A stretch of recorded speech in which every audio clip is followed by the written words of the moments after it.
Hello, subscribers. Welcome to a live stream of some NES games. I'm going to be continuing right now my River City Ransom run. So let's get that going.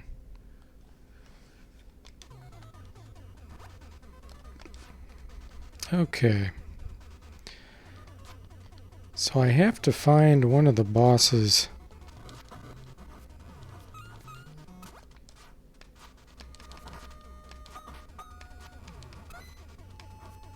I feel like I have these buttons backwards.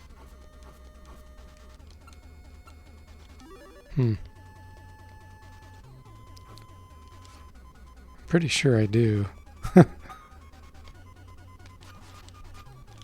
I'll see if I can get used to it. Whoa! Someone just threw one of those at me.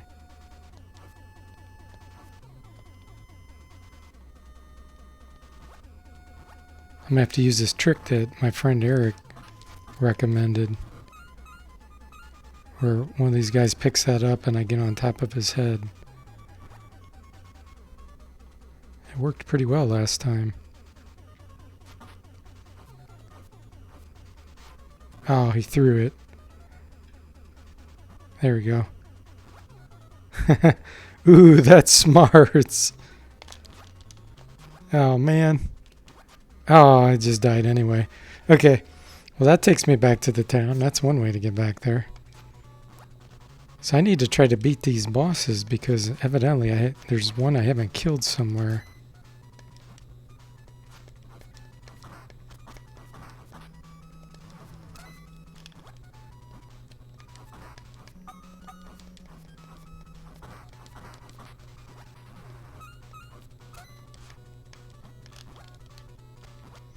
I think I'm going to have to switch these buttons. I don't know, it just feels weird.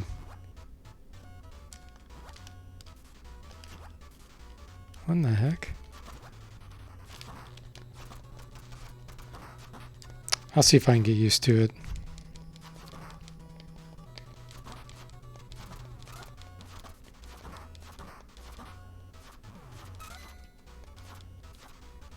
I think I beat a boss here already.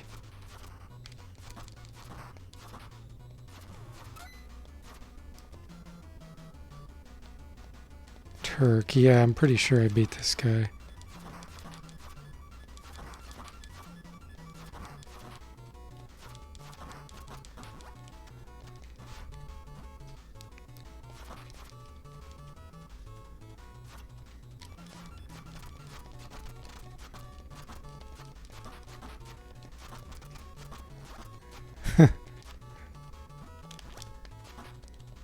I jump punched him.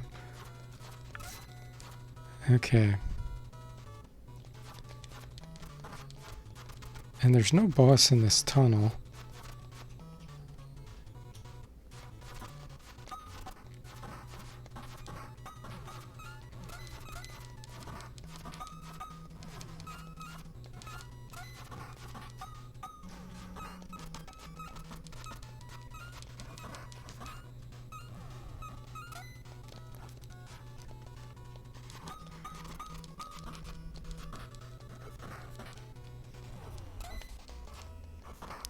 I think all the weapons in this game do the same damage. It's kind of weird. You'd think a lead pipe would definitely do the most.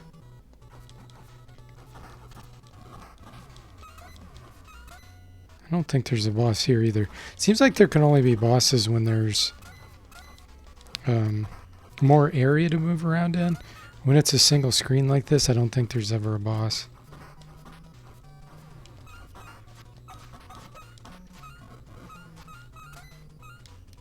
$31. Money's getting up there.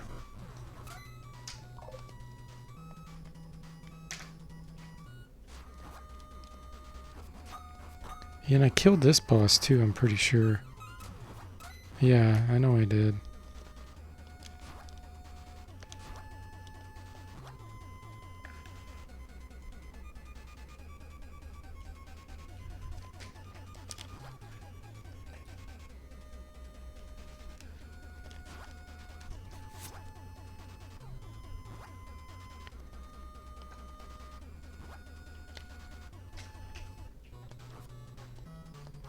There's no boss on this screen.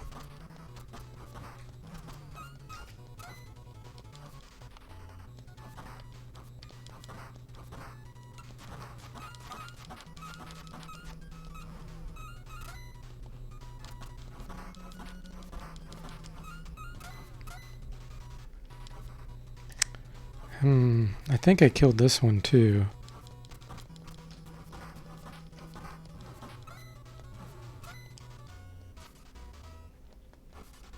Okay, and then this is toward the beginning. Let me double check and make sure there's no boss here. I know there's two bosses, like, kind of north of here, or up. I'm pretty sure I killed them, but...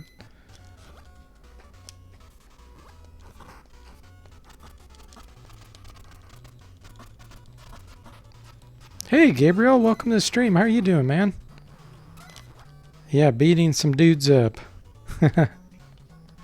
Good old River City Ransom. I wanted to try to beat this game tonight. But there's still one boss somewhere that I didn't beat, so I can't beat the other boss later. It's kind of frustrating.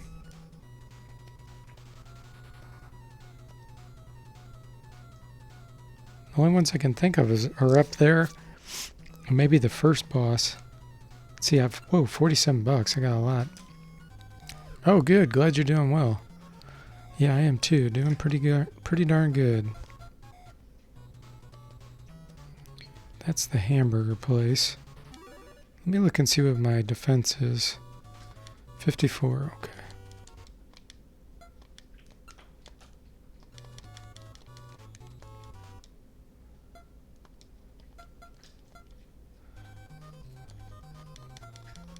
Yeah, these buttons being backwards is driving me nuts.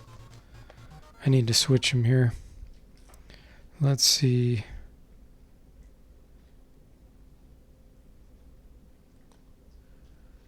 Configure. Okay.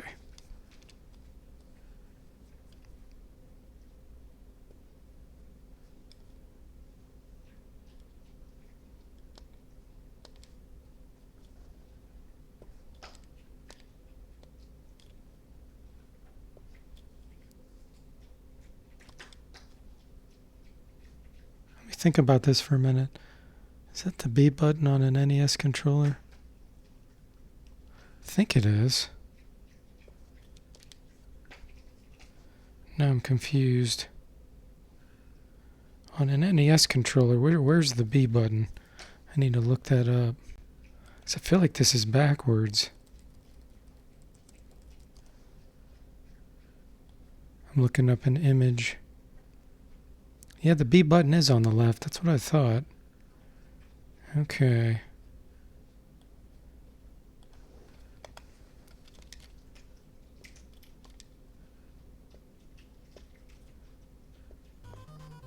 Okay.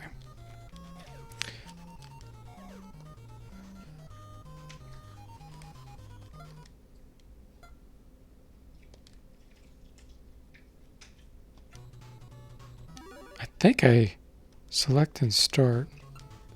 Okay. I think I'm okay now.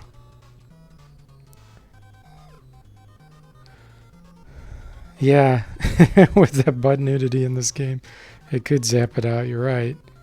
YouTube is very dictatorship-like sometimes.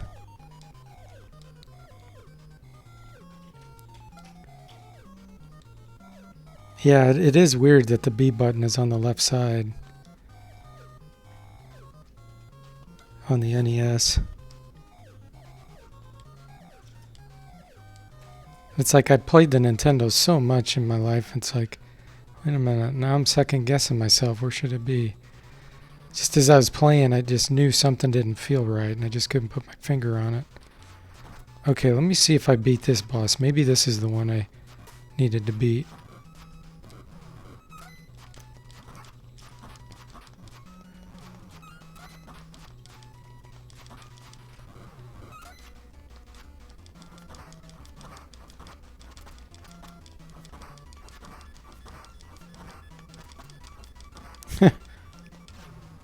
Moose, okay, you're dead.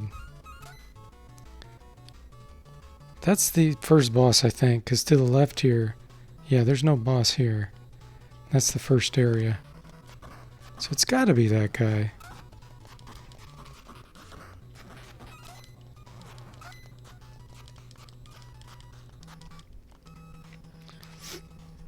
Gabriel says, yeah, I wish they made it correct right from the get-go. We never would have had this problem. Yeah, it's just so weird that they had them backwards from what you would think from left to right. Okay, that stuff's a rip-off. I'm not doing that.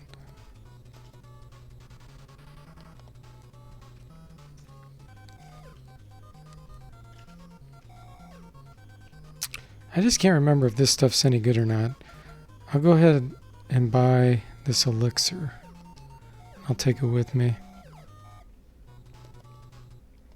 Okay, then these are the only other two bosses that I haven't fought. So let's make sure that... Wow, I killed him quickly.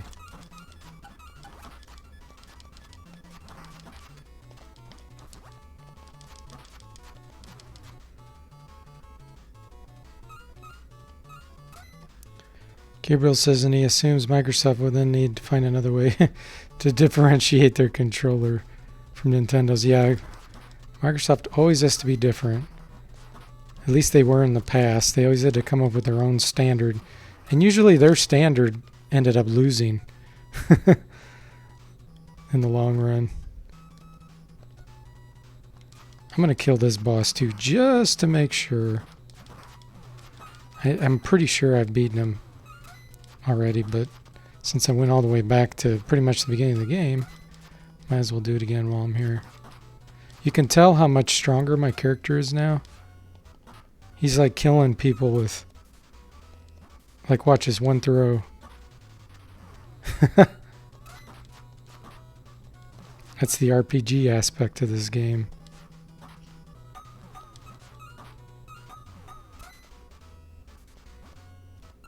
What is his throwing? 43.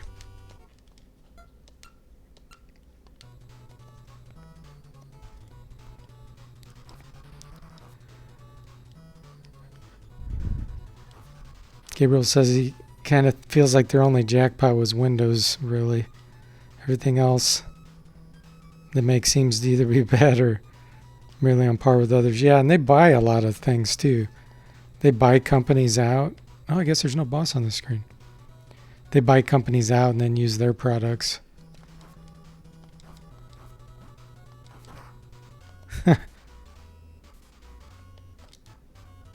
Yeah, they've really gone downhill, my opinion, the past, I'd say 15 years. They've just been steady going downhill.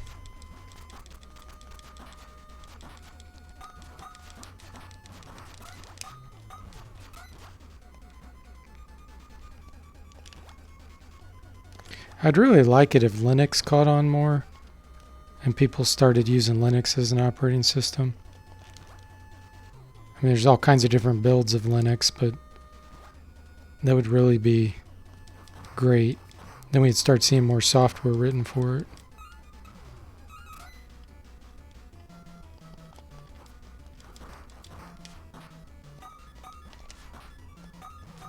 I just threw the lead pipe at that guy twice, killed him. Okay, we have killed all the bosses. There's no more bosses to kill. Let's see how much money I have. 43 bucks, okay.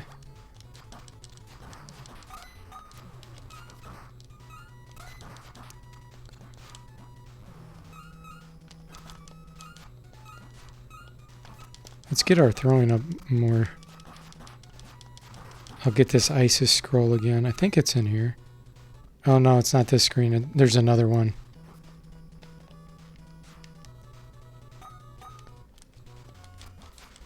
I'm going to use my elixir. Alex was refreshed. Punch maxed out. Willpower 8. Stamina 80. Nice. Gabriel said, yeah, if Linux had same support for games and software, you'd definitely consider moving to it. Hey, Jeremy Scott, welcome to the stream. How are you doing?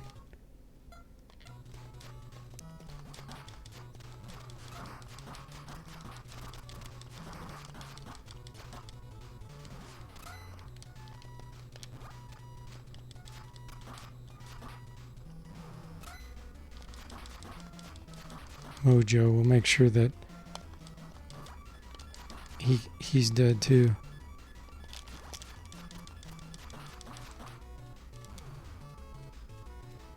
Good, glad to hear it, Jeremy. 52 bucks now. Sweet. Oh, we can buy a technique now. I think fatal steps is when they're on the ground, you can kick them or something. That would actually be kind of funny. Let's get that.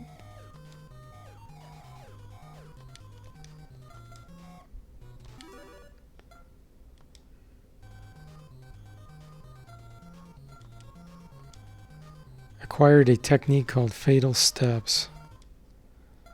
Yeah, I think you can kick them on the ground or there's something weird like that.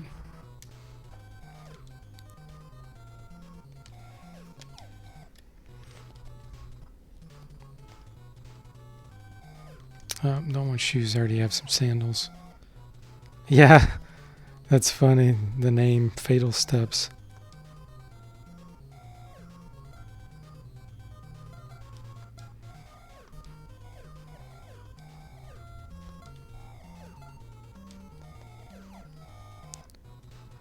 Hey, Seawhale. Welcome back. How are you doing? Seawhale was able to see my stream a little bit earlier when I was doing Heroes of Might and Magic 3. That guy was running toward me, and he just ran straight into the chain. That's hilarious.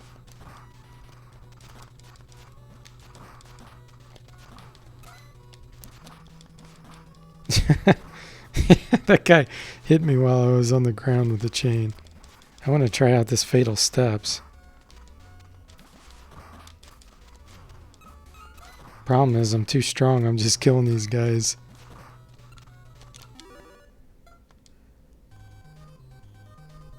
Let's eat the lamb like right in the middle of a fight. Oh, that was pretty crappy.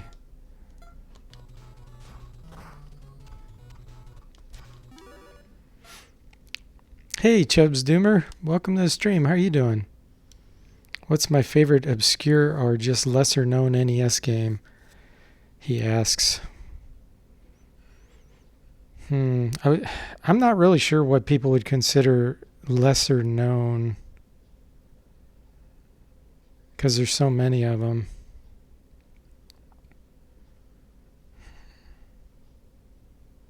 I really like Deadly Towers. I just beat that on the stream a few days ago. And I don't think a lot of people have played that, so I'm not sure if that qualifies for what you're asking. That's the first thing that comes to mind. Zanac too. A lot of people don't know Zanac. That's definitely one of my favorite shooter games. I plan on getting back to playing that too. It's extremely difficult. Oh, glad you're doing well, Sea Whale. Okay, let's see if this boss finally appears now.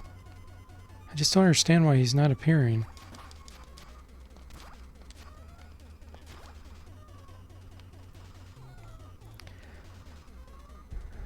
Gabriel says, imagine having a day like this, just walking around kicking the crap out of people, ingesting big amounts of food, coffee, and other substances, and learning techniques on the fly, and taking a shower. Yeah.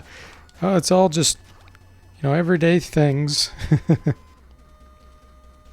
Jeremy says his favorite obscure would be Princess Tomato and the Salad Kingdom. I've never heard of that. He says was obscure before the internet. The Static Sword Lance, whatever game. Hey, 2Hugh server. Yeah, I'm doing well. How are you doing? You do get a lot of game with River City Ransom.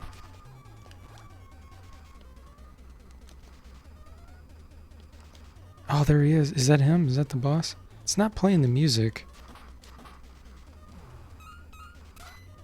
That wasn't the boss. Good, I'm glad you're doing fine. I do not understand this, guys, why this boss is not coming out. I have never seen this before. Yeah, I don't understand it.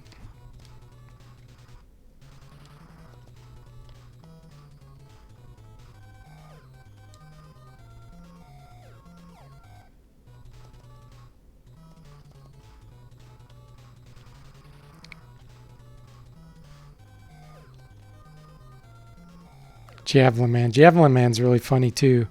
You can actually throw guys all the way across the screen. Like they just fly across the screen. It's so silly. Antidote 12. Let's see what that does.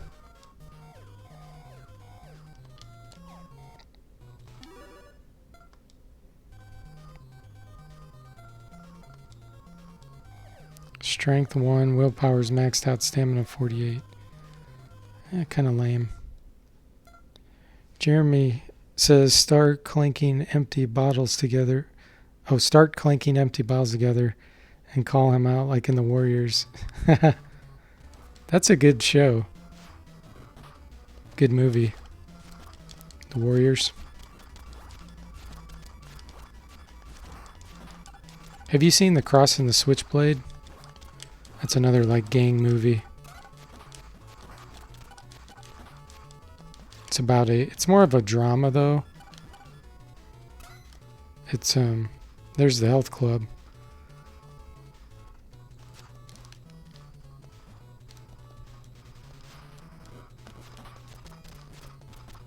I want to try kick one of these guys while he's down. Show that technique.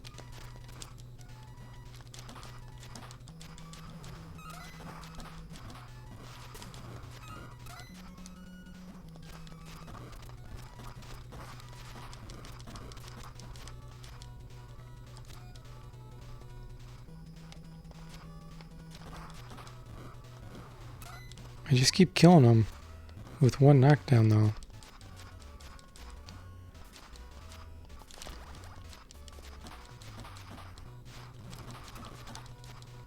That guy punched me in the back and then ran.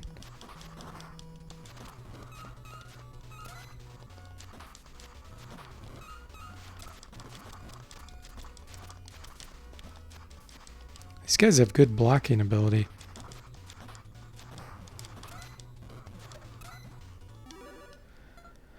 Gabriel says he's not one to judge a game's value solely by its length, but man, it's good when you buy a game that lasts a good amount of time. Yeah, I agree. A lot of replayability. Jeremy says he loved the PS2 game that came out. Have not seen it. Whoa, good thing I have willpower. I would have died right there. Yeah, it's a pretty good movie. If you like The Warriors, then maybe you would like it. But like I said, it's more drama. It's actually about a preacher that is trying to convert these gang members to become peaceful. And so it's got like a lot of like drama type aspects.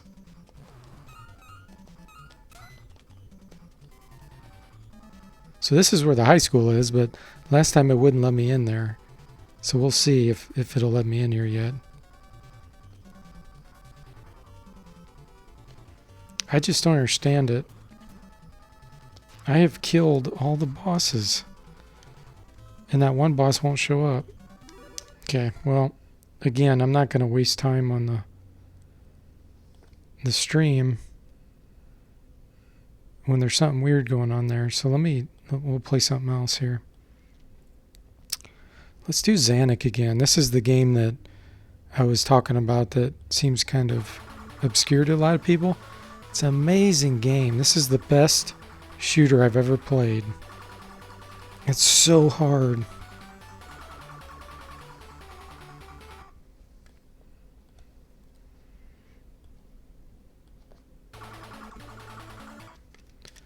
Okay.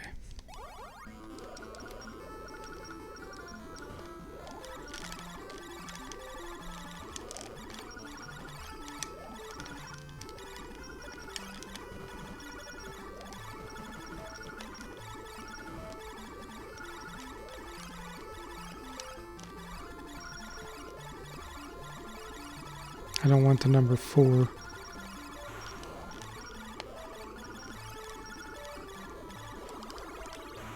Five? Oh, that's not a good one.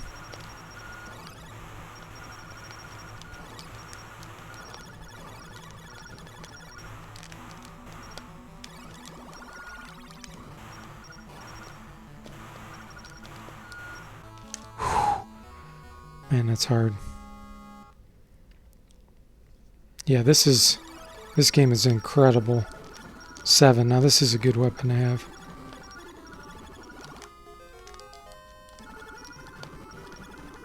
Yeah, this puts most shooters to shame.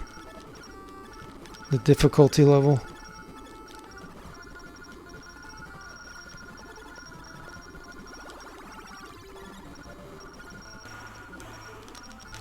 And the smoothness. The animation.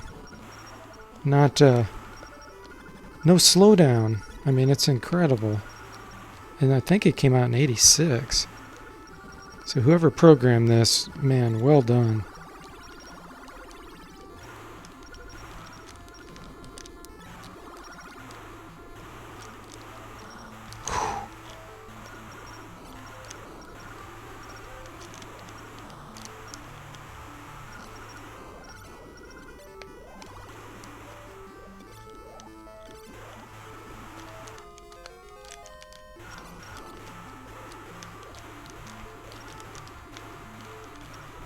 Ah.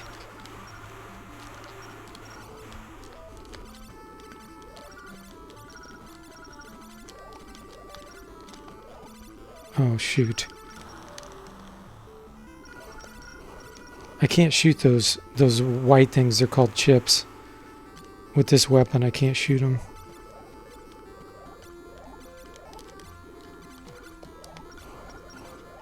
Oh, that's a really bad weapon to get. Why did I get that?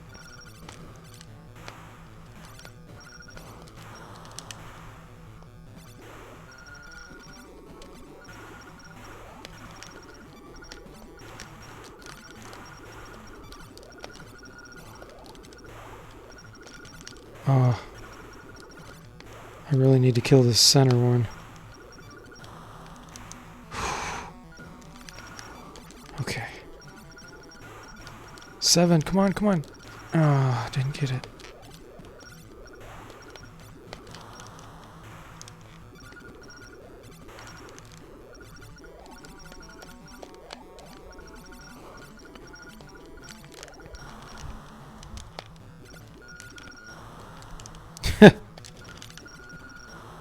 Oh my gosh. I can't shoot through these.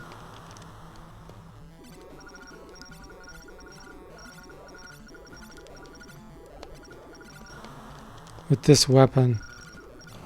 Okay. Ooh, that'd be a good one, but I can't reach it.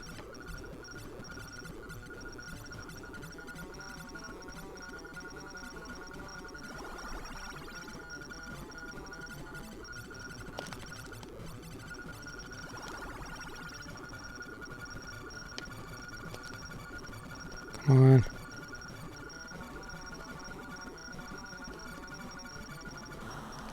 Alright, let's rush it. Oh, one guy left. Man, just barely.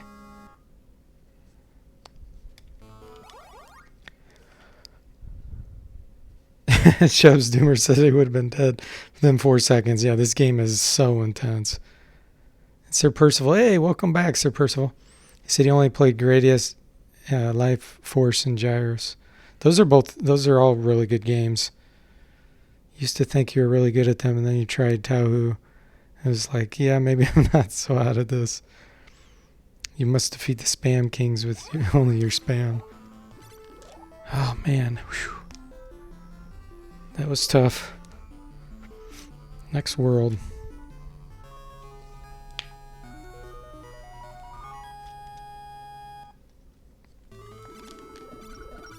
This game's got good music too.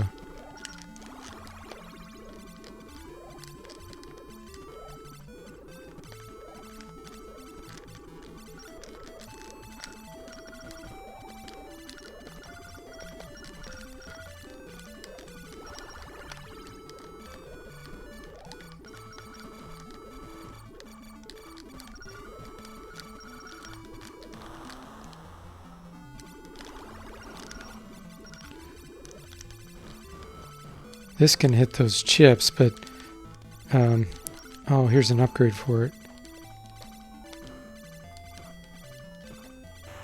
But besides that, it kind of sucks. Because things will still go through it.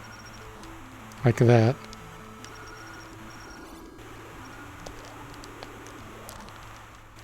Okay.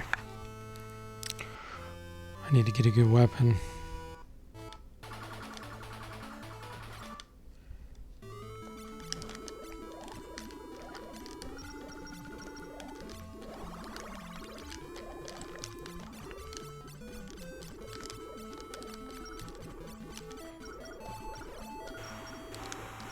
Oh gosh.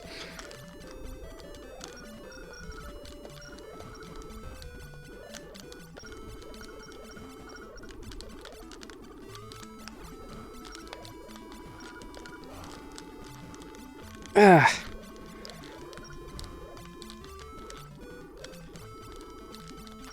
Oh my gosh. What's 4? Oh, okay. Now I'm pretty much helpless.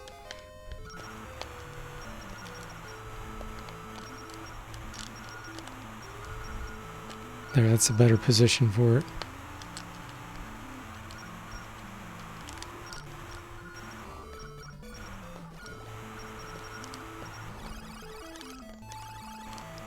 Seven, definitely 7. Okay.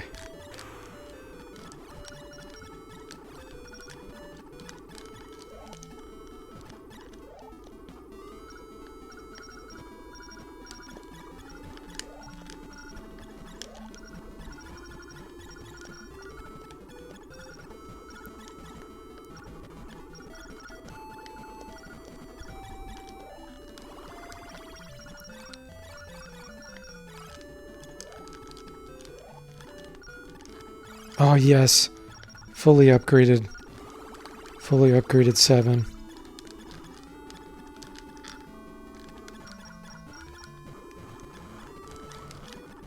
He'll explode now.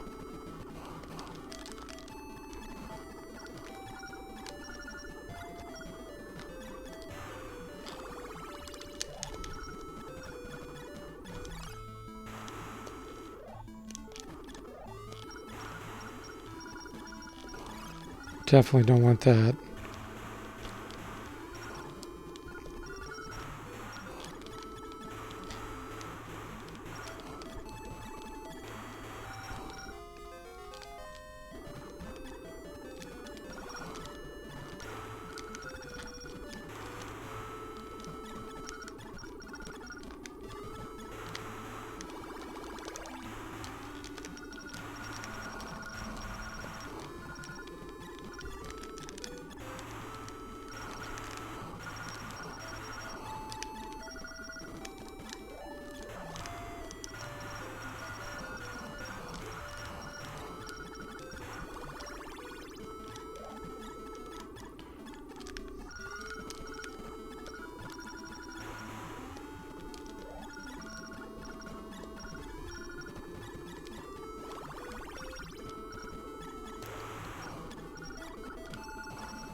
You can keep your weapon as long as you can when you get fully upgraded like this.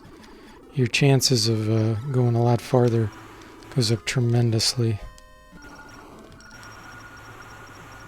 When you die and lose your good weapon, it's so much harder.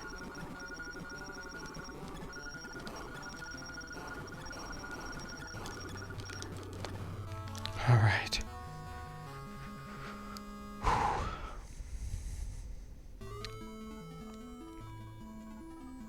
So this is the 7 here. You can angle it and it can kill those chips. And this is your normal weapon. You always have this, but that's fully upgraded for me now too.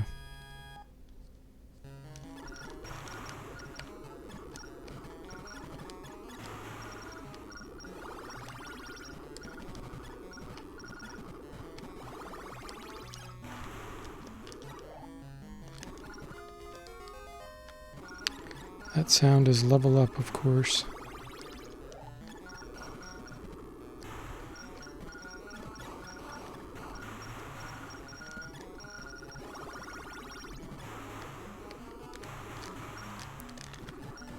Oh. Oh! Gosh, I don't remember this guy. Ah, son of a gun. Lost my good weapon.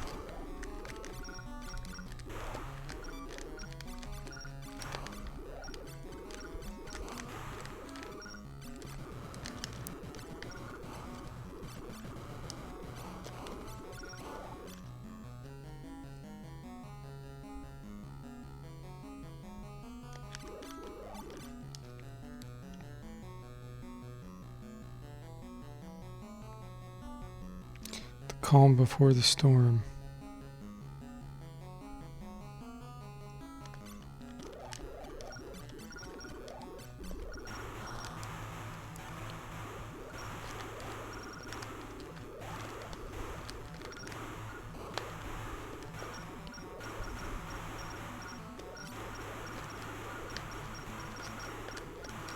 Seven.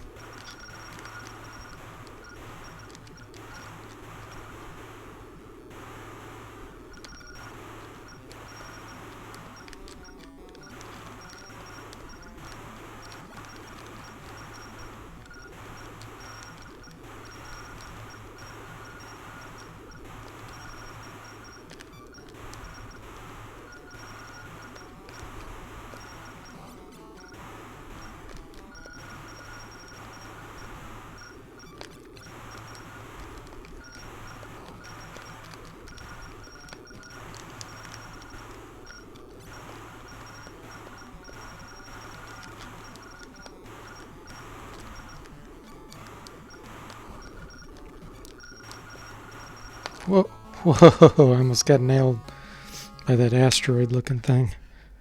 Whew.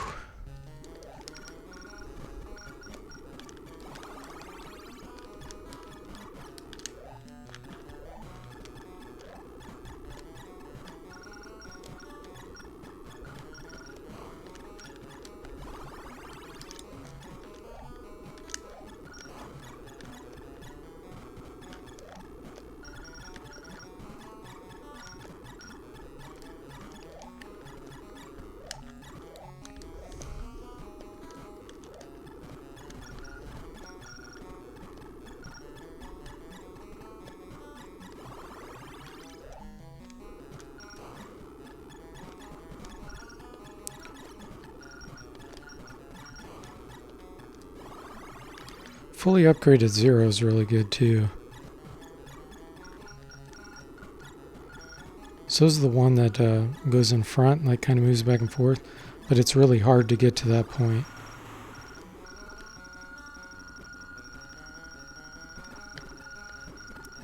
We're going to kill as many of these as we can so our path isn't locked in. So we have mobility.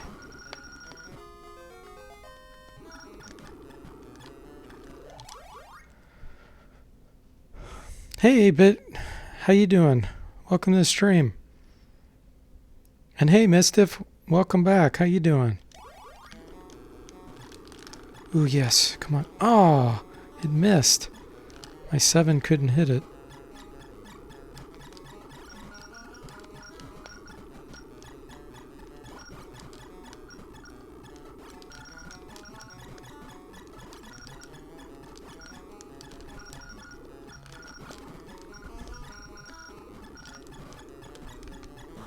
Ah.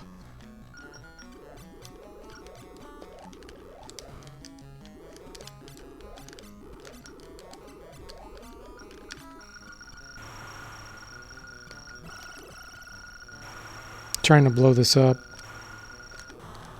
If you can blow this up, I think it'll be a full upgrade. It's really hard to blow it up, though. I want to kill this first, though. Get rid of these chips. Okay.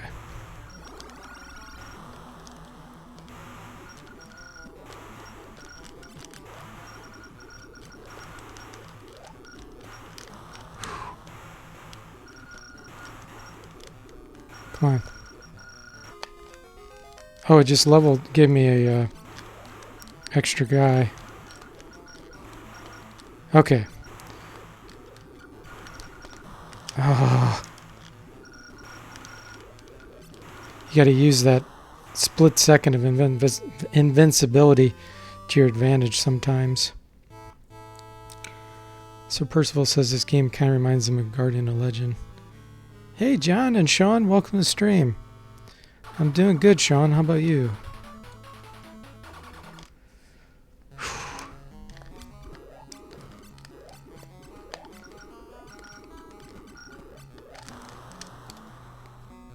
Man.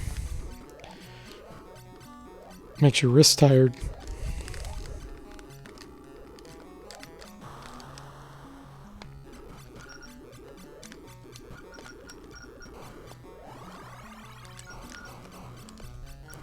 Threes.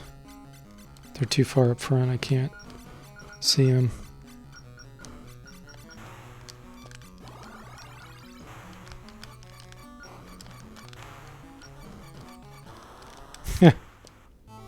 That was a quick game.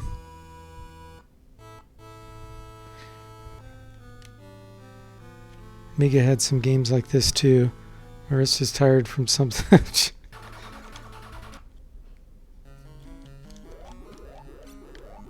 TMI there, Mischief.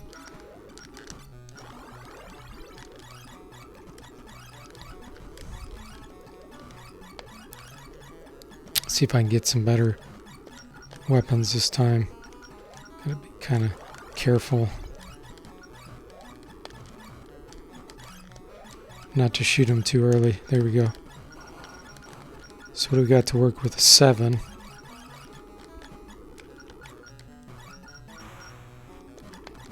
If I can keep it. Oh, I got the eraser looking thing.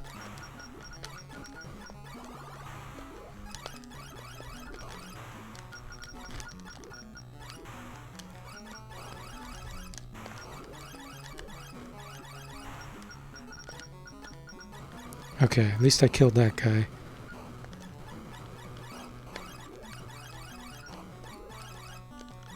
This weapon's not bad, but it's slow.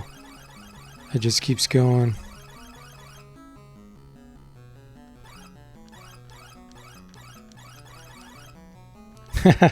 Working on the PC all day. I know what you were insinuating.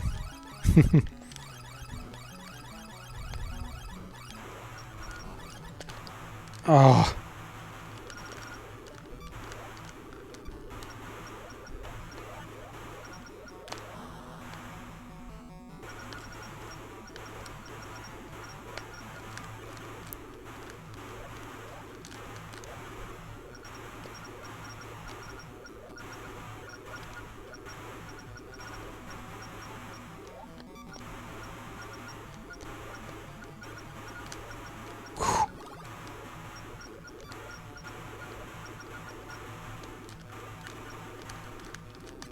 Gosh, the number of projectiles is just insane.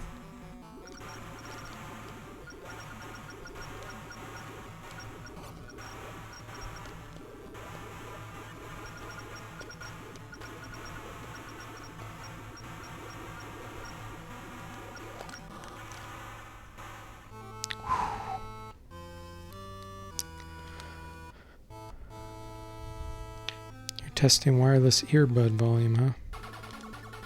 Okay, try this a couple more times, and then I'll take a break on Zanac.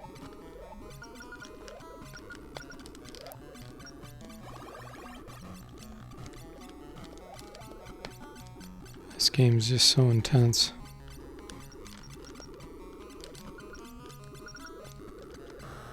Whoops.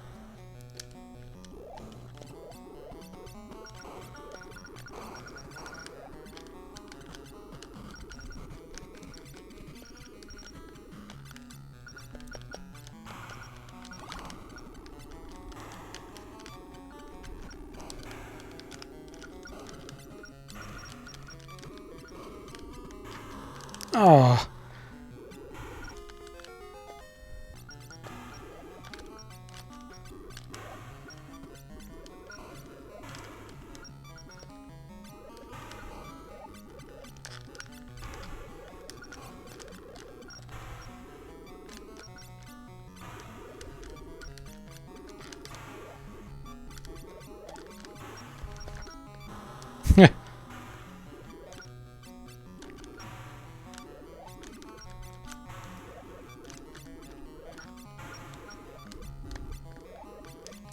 That's weird. He left the screen. I didn't know that they could do that.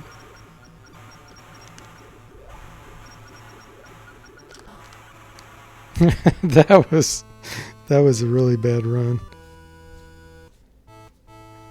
Next, yeah. Mr. says one ear Logitech from very old phone. D4T, you notice the game section below shows the game of the last video earlier too. It does? Yeah, YouTube's really annoying with how it updates like that. Yeah.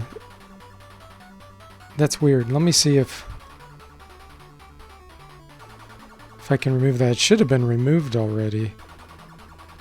But I appreciate you telling me that. Let me go look.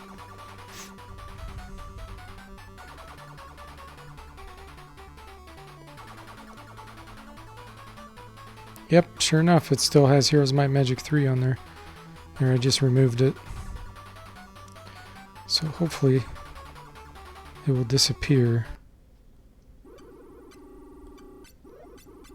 Okay.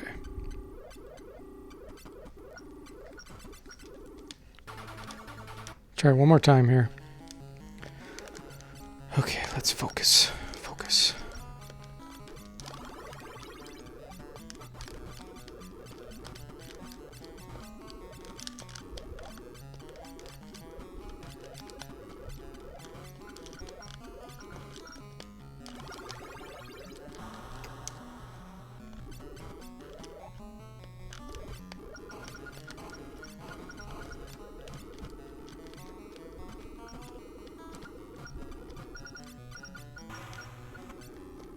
I need to kill this guy as soon as possible.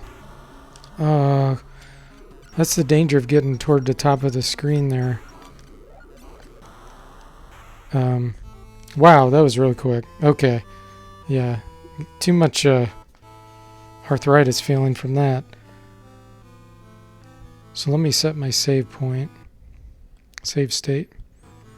I'll do that when my wrist is fresh next time. Oh, man.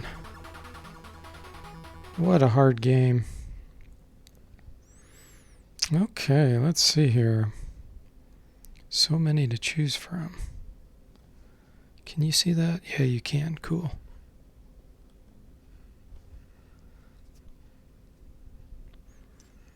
Earlier video was Rygar. Yeah, I beat Rygar yesterday.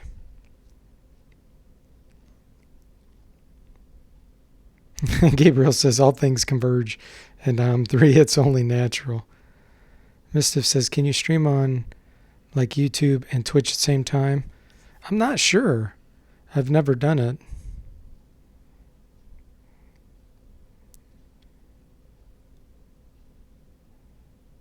I think it should always show Wizardry 8. Hey, I'm there with you. Addams Family? Yeah, but that was a suggestion this morning. Are you asking about the Addams Family? I never played that. Is that a game? Let's see if I have it.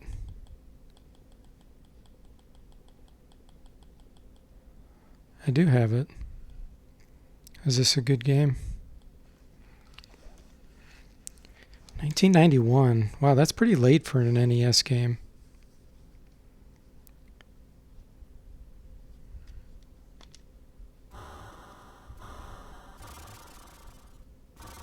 I have never played this.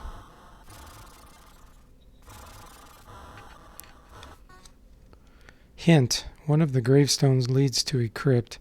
Stand on the gravestone and press B on the control pad to enter.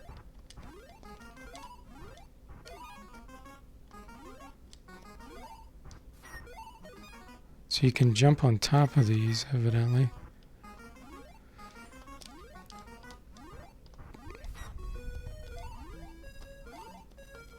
Controls are a little bit weird.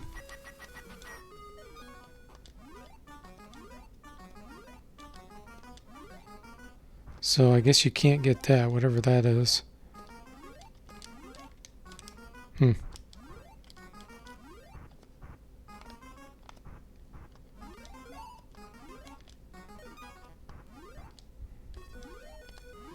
So have you guys played this on the NES?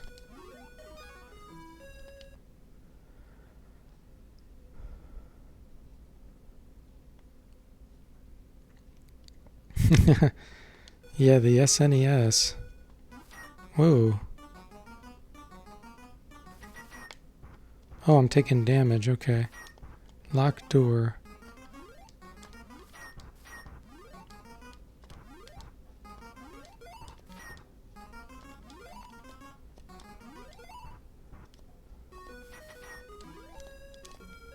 Something about a gravestone. Or was it a tomb?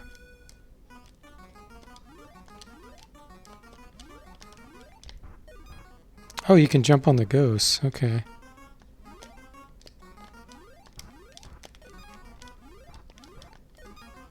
I don't know how you get up there, though.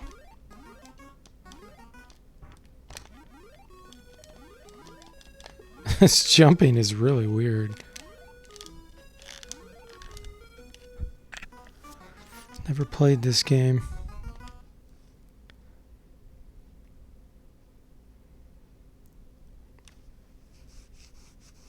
Oh, the more platforms. Yeah, that's true. But I'm not trying to... I don't have this channel to get more people. I have it to have fun. So, and I do like some SNES games. Like I used to play Street Fighter 2 all the time. In fact, that'd be a really good one to stream. Just go through the whole game. But yeah, I like to play games that I enjoy.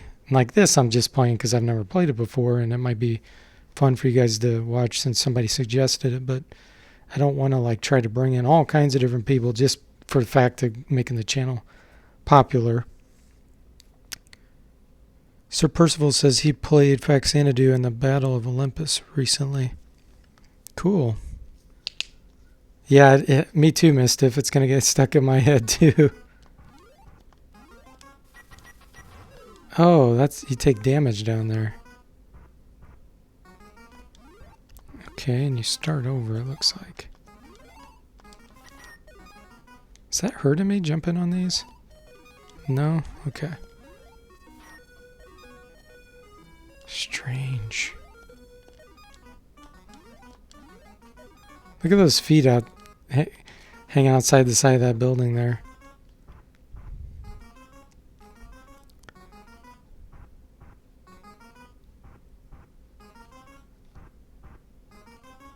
On that note, when am I playing Minecraft? That's funny. That's probably never going to happen on the stream, that's for sure. Faxanadu's password system was a real pain, and experience points don't make your character more powerful. And one key item is bugged. Getting it has the opposite effect. Hey, Fishmix! Welcome to the stream. How are you doing?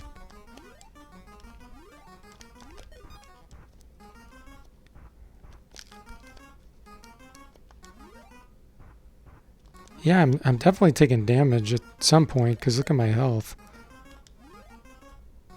Maybe I have to jump on this guy. No, it still doesn't give you enough height. I don't know.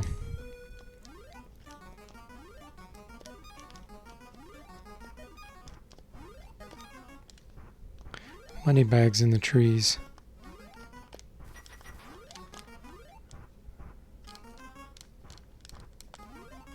Okay, is that a dead end? I don't understand that.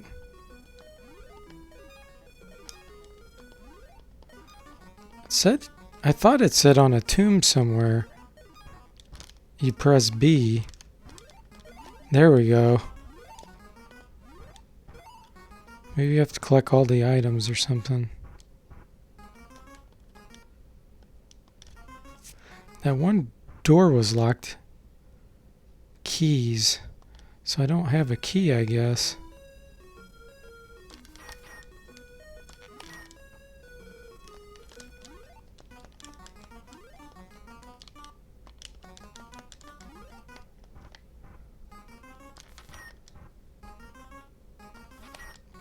Can't dodge that. This is wacky.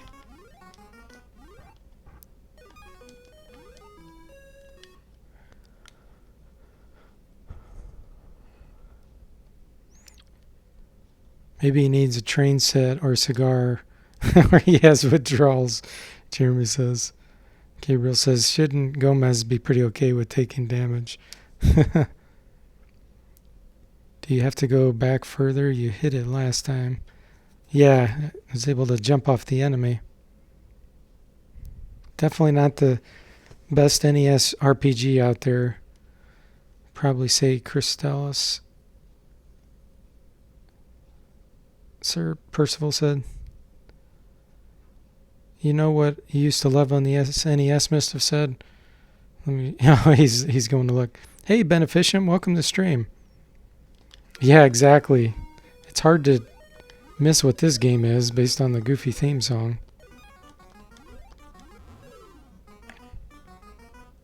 Well, how did I die? That was really weird. So yeah, I have no idea where to go. I know that hint told me like at a tomb you press B, but I just don't see it. I thought maybe this was a ladder. It's a locked door. Yeah, I just don't know, guys. I don't think I'm going to waste any more time on this. Unless someone knows where I'm supposed to go. It sure isn't obvious.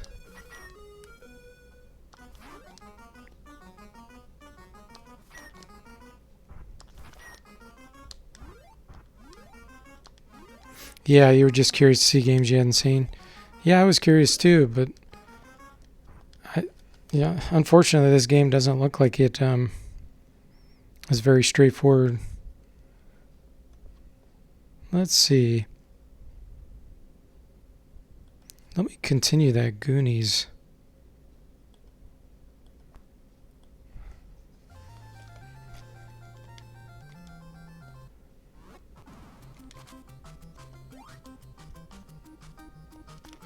This is another game I never did beat.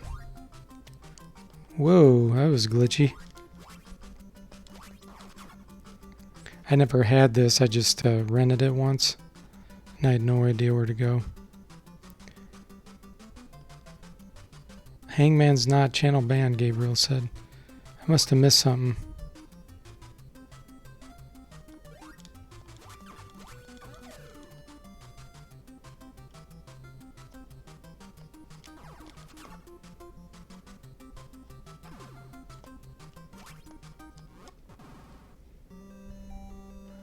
I can't remember where I've gone already.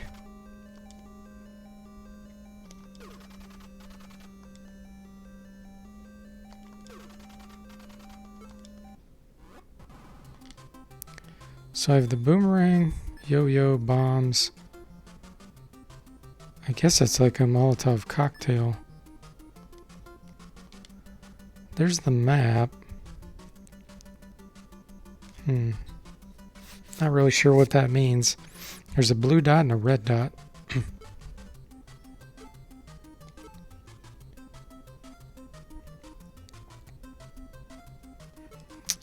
Yeah, I have no idea what that means.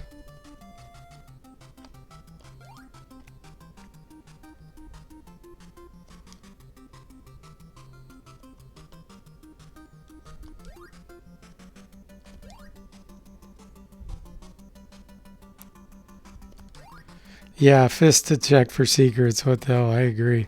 It's so goofy. And it's called hit. You hit the wall. How dumb is that? And you punch the ceiling. And eventually you get a hammer. And then you have to hit things with a hammer. Like here, let me use a key here. You'll get extra energy by saving Goonies. Yeah, thanks. That's a great tip. Like I didn't already know that.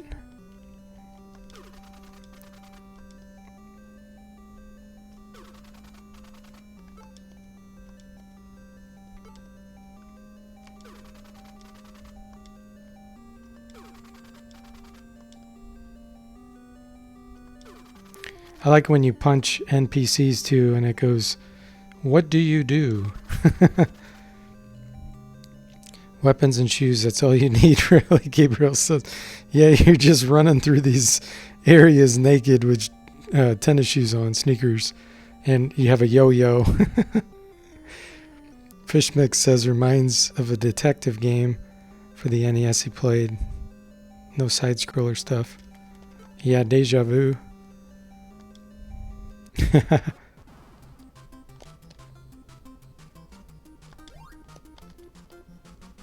Some games that are real linear like this kind of drive me nuts.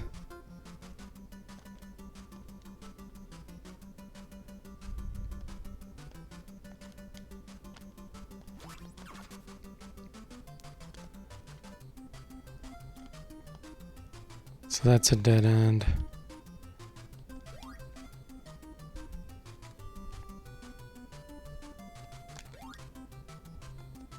Okay, that's a dead end.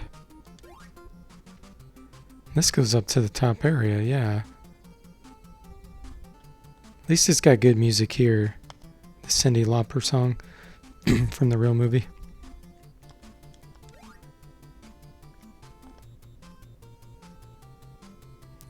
Is he constantly marching on left? There's a lot of cool parts to that game. You talking about Deja Vu? Jeremy says he has Donkey Kong PTSD from playing so much lately. When I see your guy falling off platform, you think instant death. That's funny. Fishmix says the Teenage Mutant Ninja Turtles game for the NES drove him nuts. I don't think I ever played Deja Vu. I played Teenage Mutant Ninja Turtles. I liked that game. What didn't you like about it, Fishmix?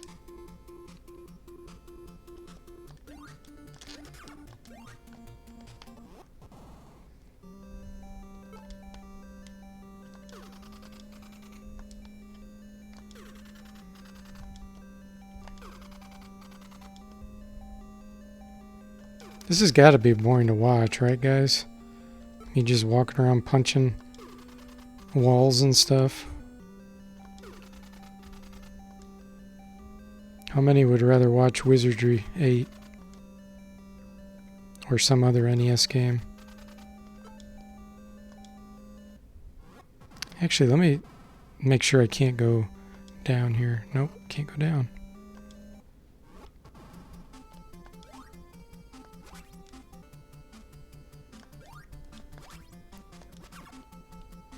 So this was a waste of time for me. Jeremy says he has yet to find a boring stream. Okay, cool.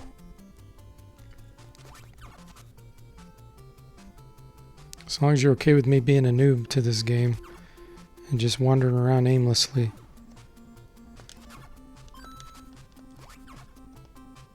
Oh, I wonder if you can use bombs in some of those rooms.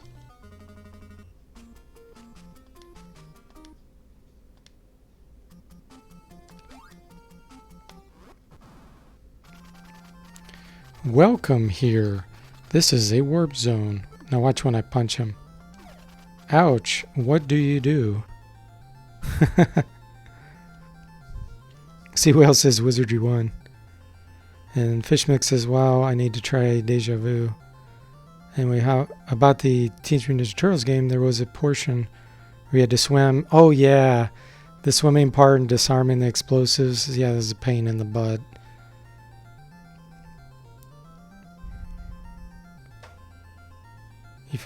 Mischief says he found one on SNES was Chrono Trigger and thought there was Chrono Cross.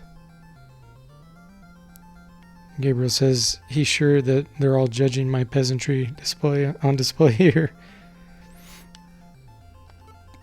Okay, let's see.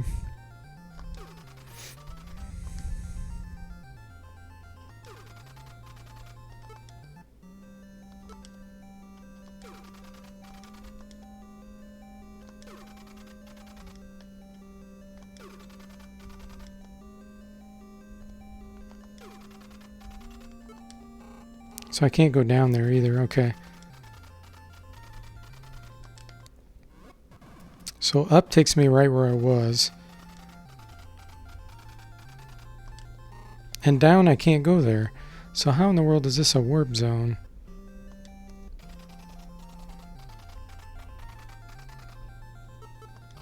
There's nothing to take. There's nothing to do here. That's nonsense.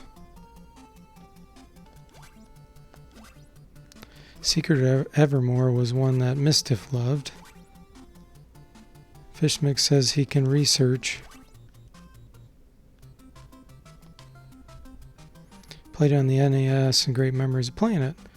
Felt like it was well made, sort of Shadowgate-like, but he liked Deja Vu more.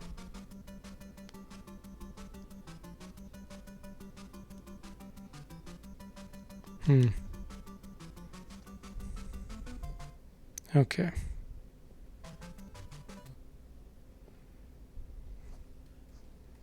Wizardry 1, huh?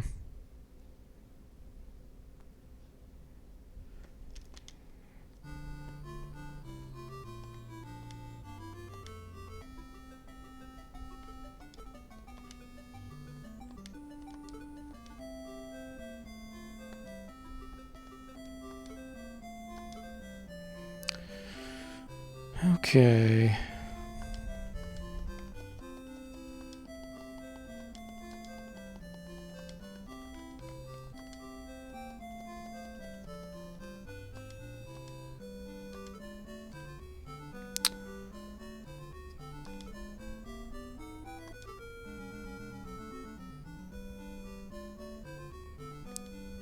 Nine bonus.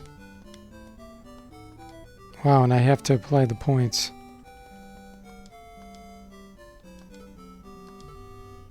That really sucks. You have to name it again.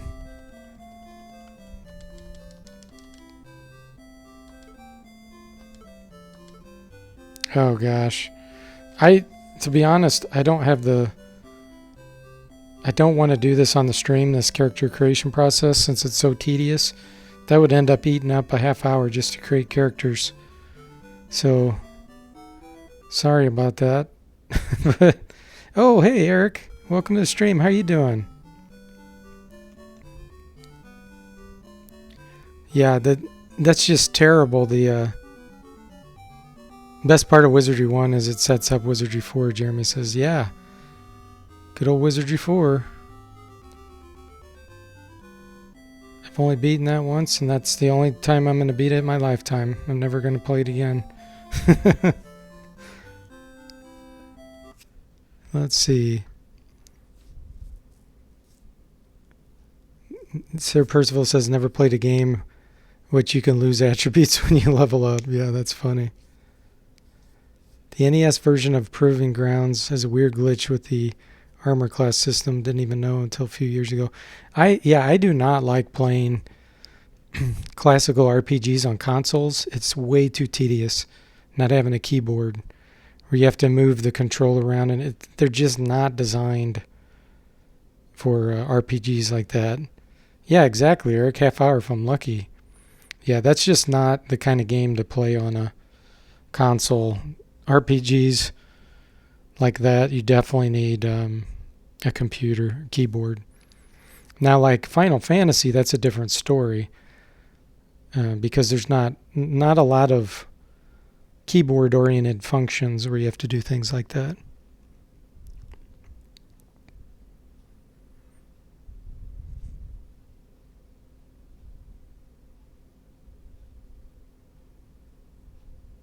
Yeah, you got to watch the replay where I beat Rygar. Yeah, unfortunately, it only took 15 minutes, and like probably half of that was me running the wrong direction. So that was a pretty quick win on that stream. And then we went to Wizardry 8. Seawhale says Wizardry 1 was on DOS for him. Oh, you meant DOS. Okay, gotcha. Not NES. A lot of good games you played on the NES. Do I have all the NES games? No, I don't. I don't think I even have an emulator installed for it. I do have a real Super Nintendo, but I only have probably like 8 or 10 games that I bought like probably 15 years ago because I sold my original a long time ago. And then, yeah, it would be good to get an emulator. I'll have to do that on a stream soon. Get SNES and play some Street Fighter 2. I used to just destroy my friends at Street Fighter 2. Invite them over. Kick their butts. It was fun. Let's see here. Trying to look for something that would be fun to watch playing. Lode Runner is actually a pretty fun game. Let me see what that's like on the NES. I reviewed the DOS version, but I never played it on the NES.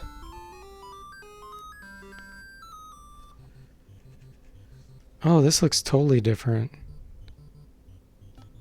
Wow. Yeah, this looks totally different than the DOS version. Fishmix said for some reason he's wanting to go jam on Wizardry 7. Well, you should do it then. Raid on Bungling Bay, John says. And Eric says, good old days. Yeah. Eric, did you play Street Fighter 2 with me much? The one friend I remember that would always want to play when he'd come over was Pat. Pat would want to play the Super Nintendo Street Fighter 2 because he had a Genesis. And every time he'd get his butt kicked, yeah, you played with me all the time, Eric. I forgot about that. And I would play as M. Bison. and I would jump on your head. Yeah, I remember that now. I just killed myself on this. Yeah, you'd play, I think, as Ryu. And I would mess around with M. Bison and just jump and stomp on your head and then do the cheap throw he does. And yeah, it was a lot of fun. He was such a cheap character to play as. And then when I'd play Pat, I would kick his butt with Ryu or Ken. Every time I don't know if he ever beat me. It was funny. That's really weird. Yeah, this is much different than the DOS version. I think the DOS version's a lot better, to be honest. I used to beat you with Ryu, Eric said. Apple Panic. Let's see. Gabriel says, now some viewer is going to challenge me to Street Fighter 2 with the online SC. Hey, I would take it. As long as I had a little bit of practice to warm up, heck yeah, I would take on anybody on Street Fighter 2. I'm sure it comes back kind of like riding a bike, you know. You just do it for a little bit and it'll come right back to you. 8-Bit says you should get BSNES if I want to emulate ROMs. So BSNES is a good one. Let me see. Hold on a minute. I want to see if I have Lode Runner on DOS. I can play it in DOSBox.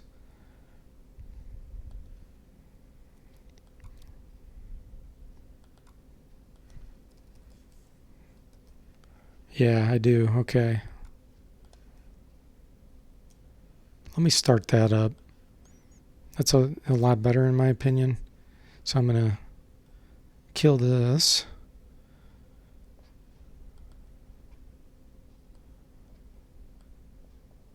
The only thing is, I don't know if I can get my...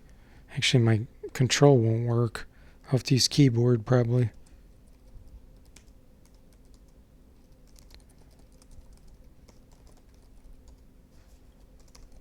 Let me flip the camera over to DOS box. Okay.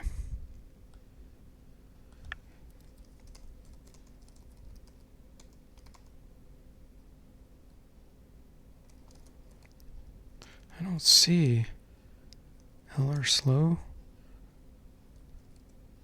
Version 1.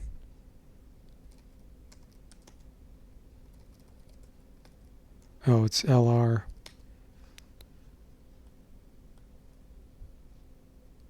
Yeah, this is what I'm wanting.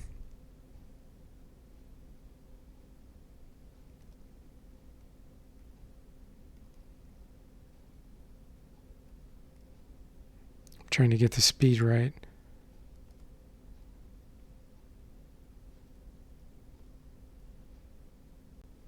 I don't know what speed it should be. That seems pretty good, doesn't it? Okay.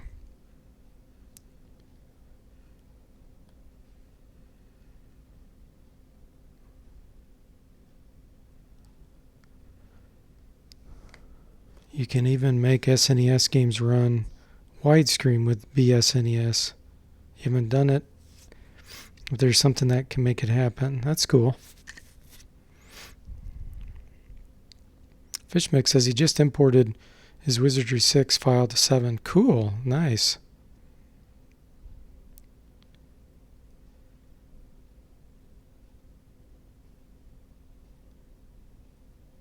Okay.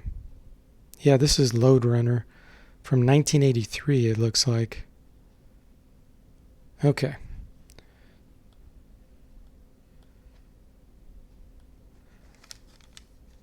Actually, it looks like this may work. Oh, wow. The control is working going left. It's just not working going right. That's interesting. Wonder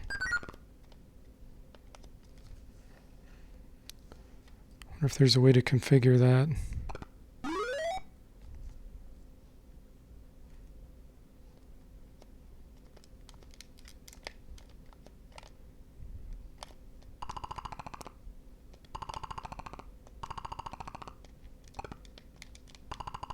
Okay, so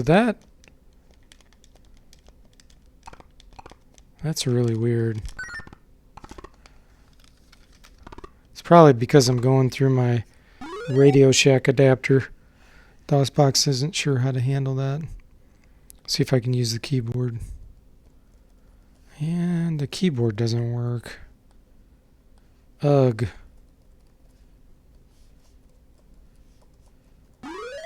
Okay. Well, that's a bummer. In fact, can't even get it to quit. I'll just kill it.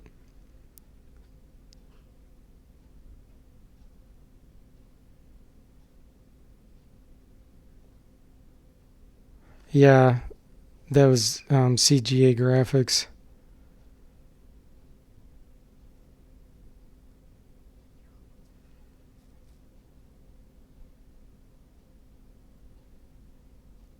Yep. Okay. Let me see what else I have here.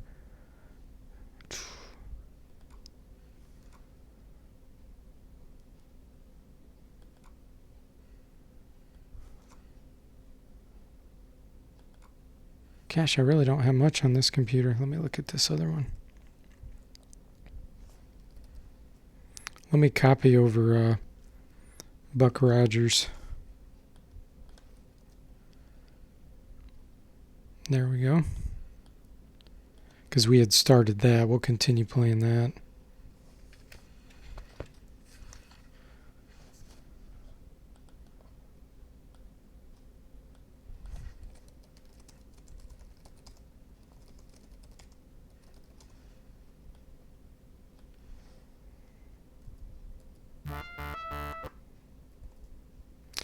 I'm guessing it was game A. Yeah, there we go. We have Leandro, Gabriel, Electronaut, Christopher, Eric, and Andrew. Okay. And we had just started, basically.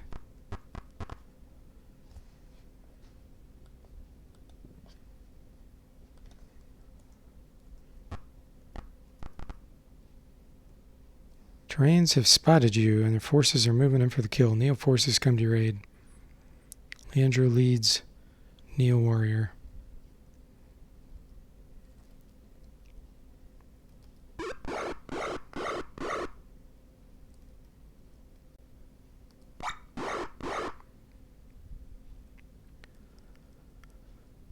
Mist of Sagog bought, and instead of a download link, you get a link to GOG to buy them. You don't know how they bought the right to Abandonware.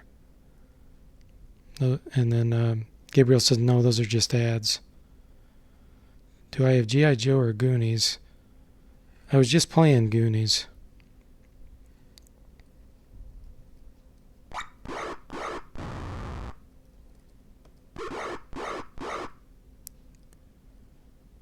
The GOG stuff on Abandonware website.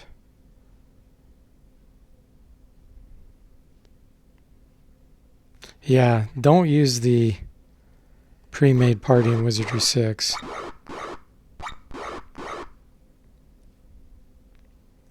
Yeah, it is. It's the same engine, 8-bit, for the gold box games.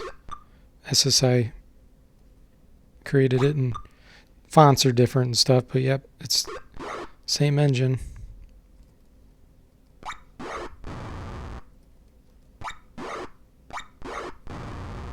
Ooh, Andrew went down.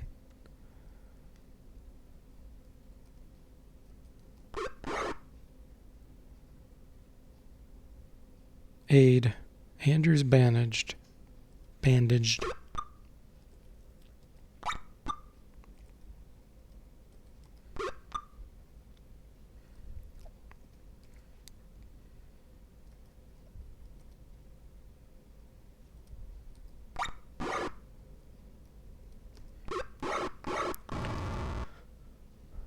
Just try to go for a 13 plus or higher bonus roll and make a lesser class like a mage, fish mix is saying.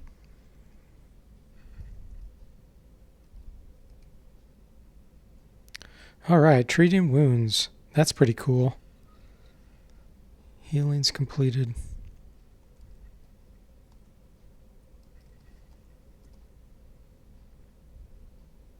I think the Smart Suit gives you higher armor class.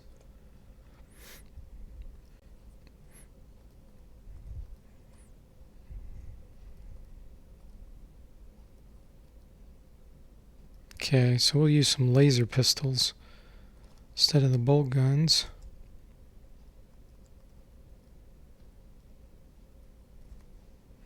It's got farther range.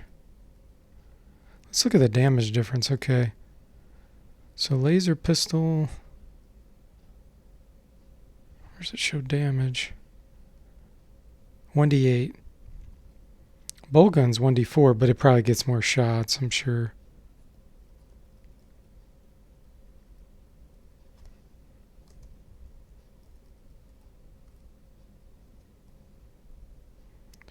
Okay, I'm not sure how to heal him.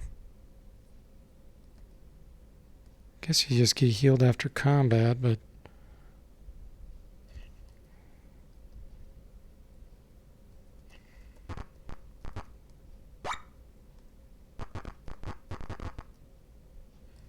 Another battle.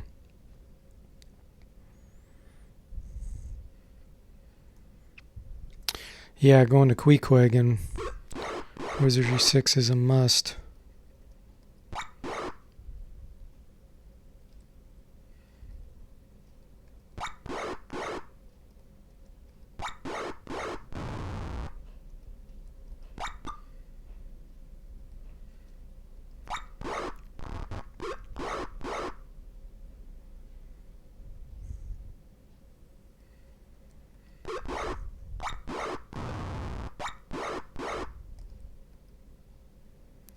Who went down there? Andrew, he's dying again. Okay.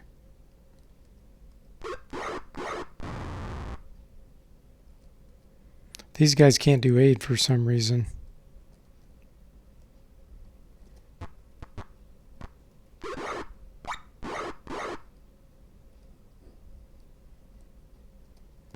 Be standing right next to him? Yeah, you do. Okay.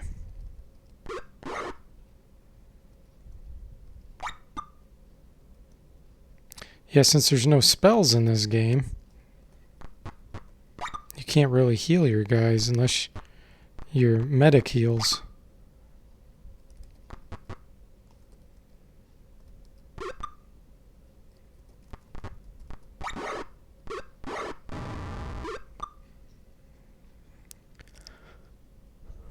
Sewell wants to make an RPG one day that has some different attributes. Whether it's unpopular or not, that it will be different.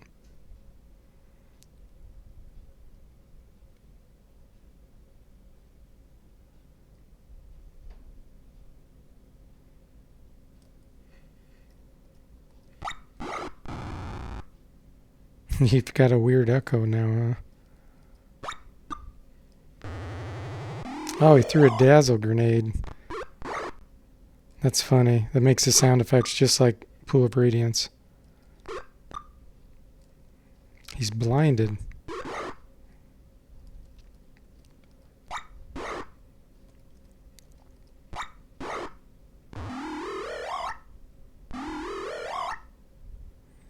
It's like when you do a stinking cloud.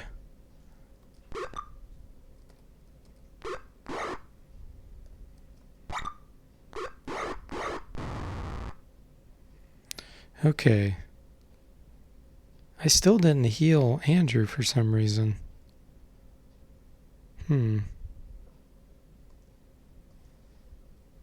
That's weird.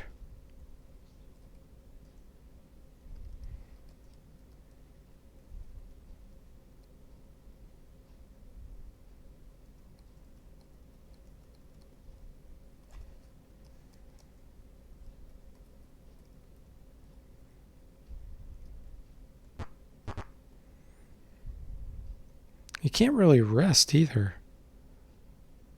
Let's change.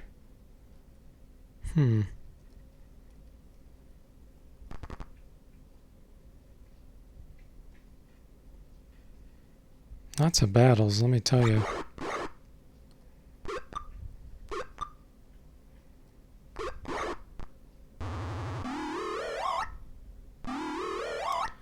This is Buck Rogers. Gabriel says, oh hey, there's Picard up there. Captain Picard.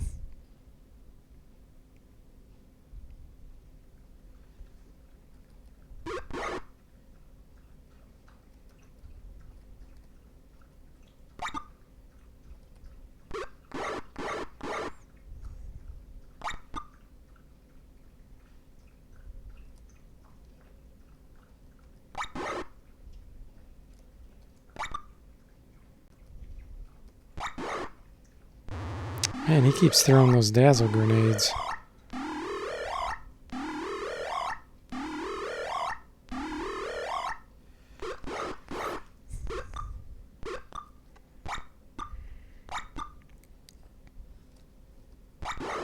Somehow I'm still able to shoot somebody when I'm blind. That's pretty funny.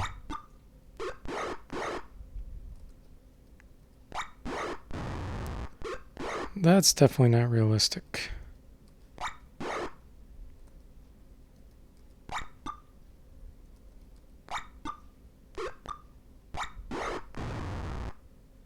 There we go. Andrew got a lot of healing there. Sweet.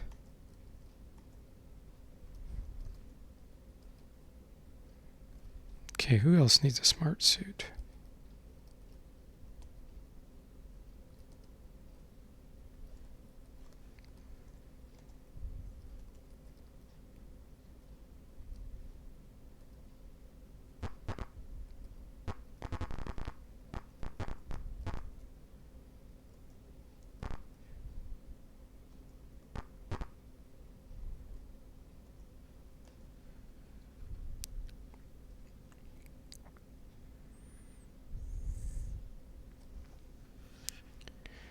Never played these gold box engine type games. They look pretty difficult. 8-bit says they're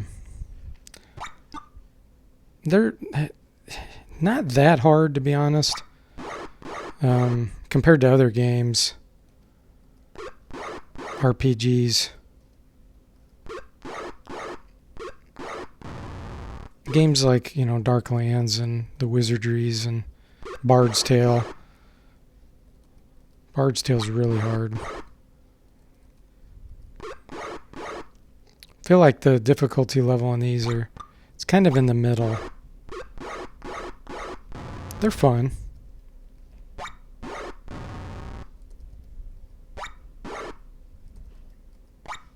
At least on the PC, that's the case. I don't know about any other platforms.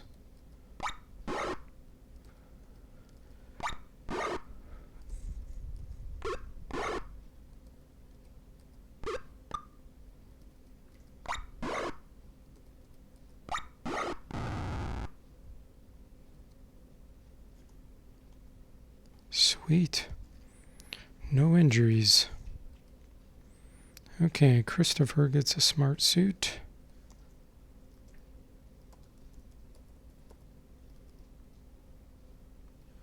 Armor classes are looking pretty good now.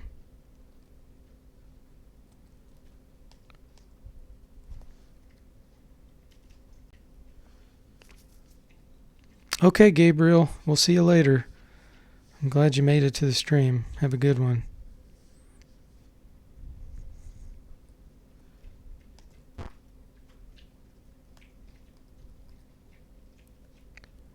Gosh, I really don't know where I'm supposed to be going here.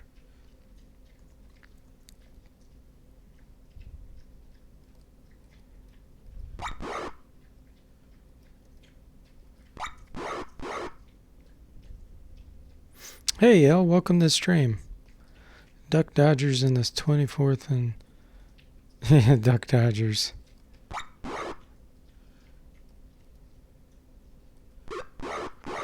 What kind of rig do I have, Mr. Vass?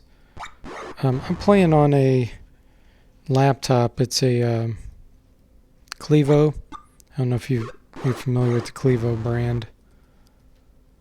They're about as bare bones laptops as you can get. Gaming laptop.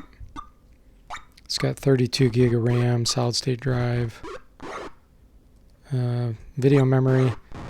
I think it's 4 gig, but I'm not really sure.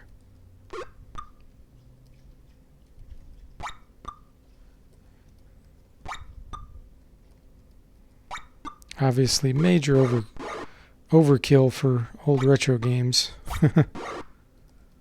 I play Anno 1800 with my wife, and that requires a lot more video graphics and RAM than most games.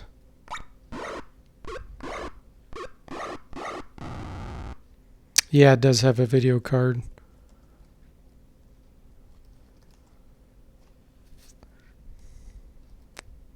Nobody got healed.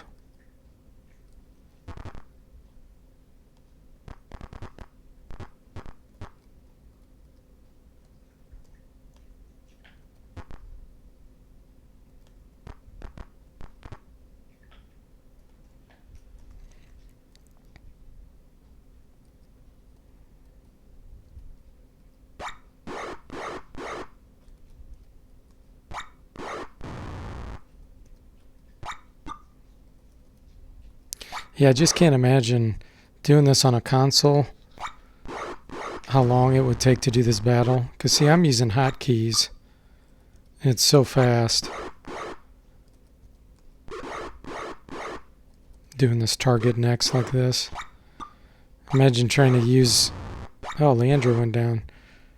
Trying to use the controller to move it around. I just can't imagine how long it would take.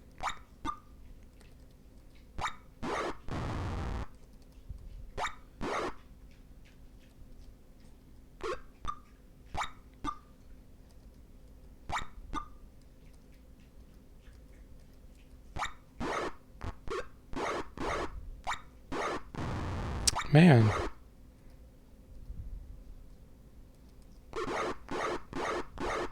Whoa.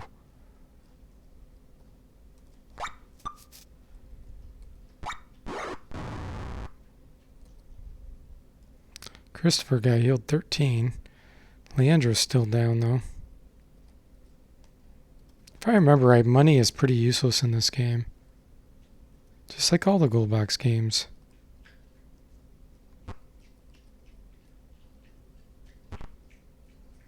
Okay, so basically they're forcing me to go into one of these buildings because the tarmac keeps moving me back. Oh. Yeah, this is tedious. I'm just going to put my guys on quick.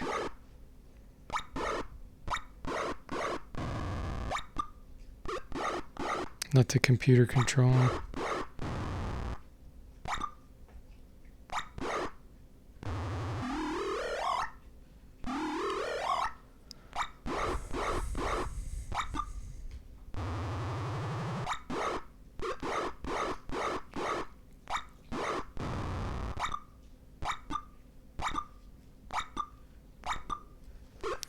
Yeah, the old D&D games like Pool of Radiance are a lot like this.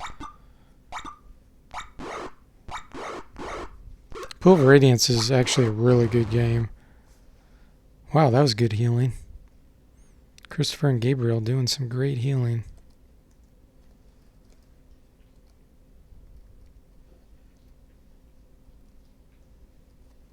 So it's got to be down here somewhere.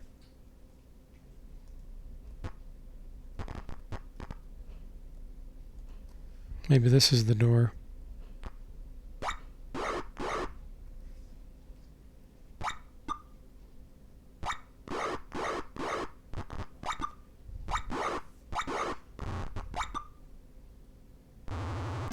There, the computer will throw my grenades that I picked up for me, so I don't have to waste time. Just let the computer fight the computer. Now, if you play the Dungeons & Dragons games, the computer sometimes does some really dumb spell casting. Like, I've seen them start to cast a spell and then they abort it. Or it'll cast something and hit your own party. So it's really dangerous.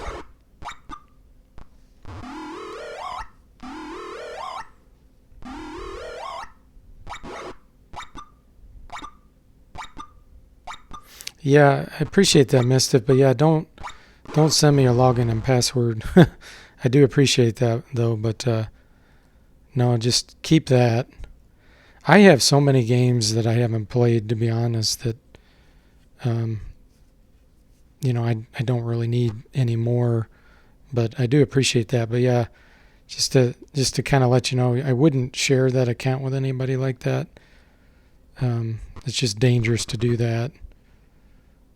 I teach cybersecurity classes just to kind of let you know. So, but I do appreciate it. Appreciate that offer. Hey, Andrew, welcome to the stream. Yep, stream's going pretty good. It's been a little bit slow because I've kind of fumbled around with some other games that I've never played, and I'm like, oh, let's try this, and then it just doesn't seem to turn out too good of a game to play on the stream, but we're doing our Buck Rogers.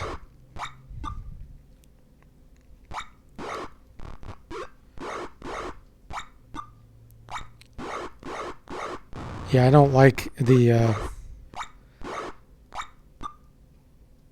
responsibility of having other people's logins and passwords, because then if anything ever happens, you can get in trouble.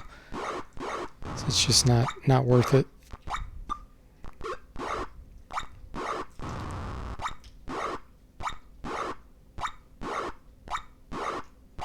This is funny. They're just exchanging shots left and right.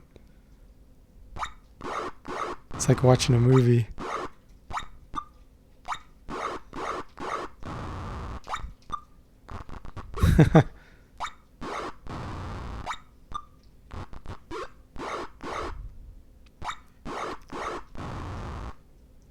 Yeah, and one of the things I teach in my class is don't use single sign-ons. I'll just give you a little unsolicited advice. Like if something asks you to sign in with your Facebook account, or some other account, I recommend don't do that. because if someone hacks your Facebook account and you've logged into other sites with it and everything, you can get into so much trouble. Like, they could impersonate you and just get you into all kinds of trouble. So just create a separate account for each account that you have on different websites and do it that way.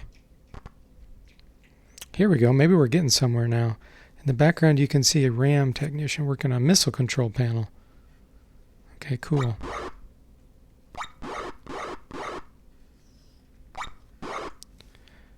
Andrew said he thought this game would be slow, but seems very fast-paced. Yeah, I'm turning it on quick, so the computer's just controlling everything. It is slow, I would think, if you play it like on a console, where you have to move the control around with the little cursor.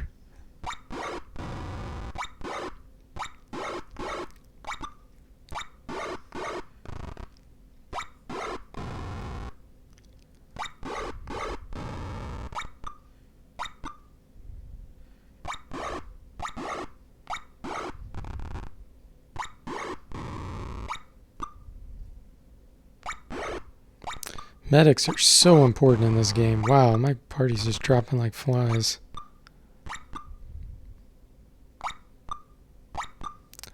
I don't know if I trust the computer now. I'm going to hit space. Get my control back. There we go. I need to do some bandaging here. Ooh, he can bandage 2 at a time. Sweet. So Electronaut, is he the only one left standing? He is. That's pretty funny. He has 1 dazzle grenade. Let me take this one down first if I can.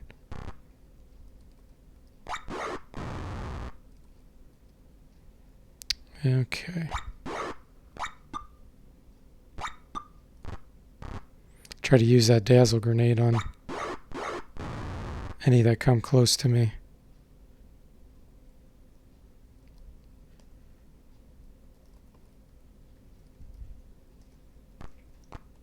Let me see where they're at.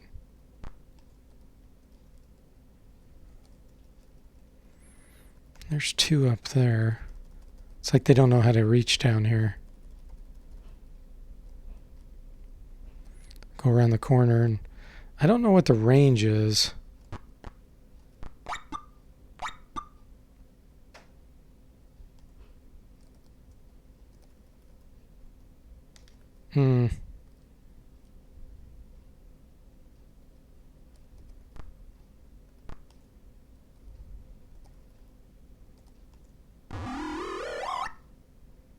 Blinded one of them.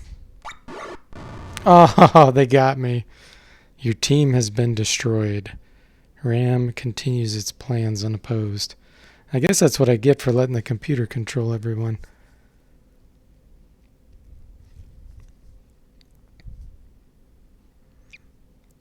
No, everyone's dead, Andrew.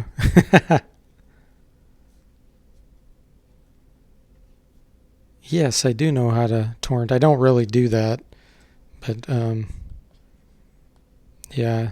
In the past, I used to, download software with torrents and stuff, but I just don't really have a need for that. Okay, let's see where I was now. Let's go back to that one room.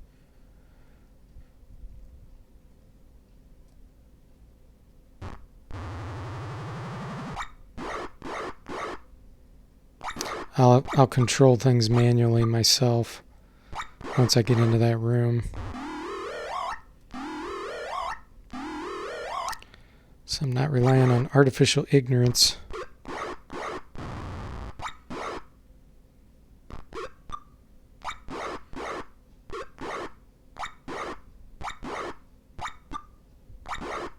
Yeah, like the computer's so dumb. It doesn't do focus fire.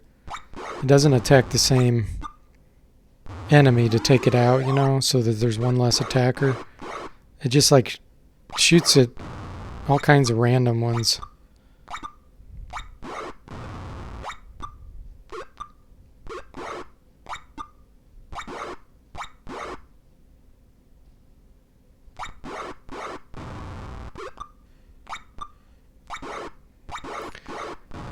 Yeah, Andrew, your character went down. He's not dead. He's just dying, but he was bandaged. Ooh, that was pretty good healing there.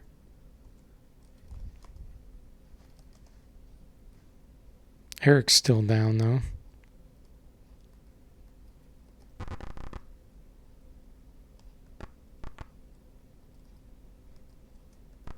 Let's see what's in here. Waiting room. Only dead adorn burned couches. Okay.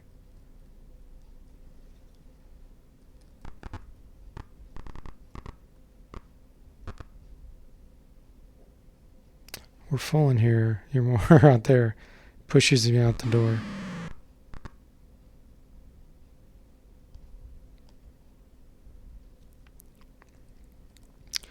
Okay.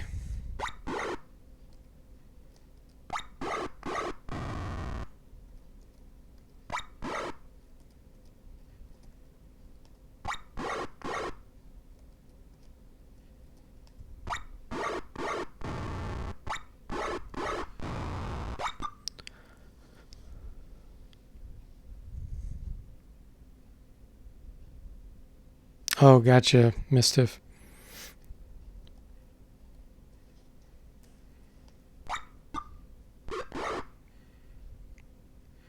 He'll pull through.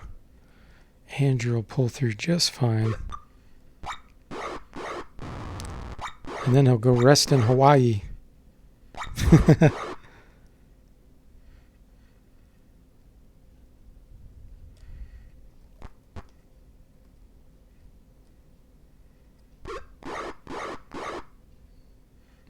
You love putting them on your tablet, Mistiff?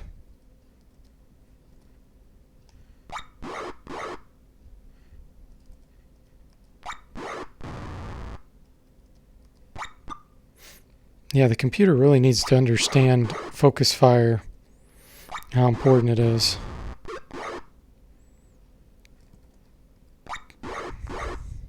That's strategy 101.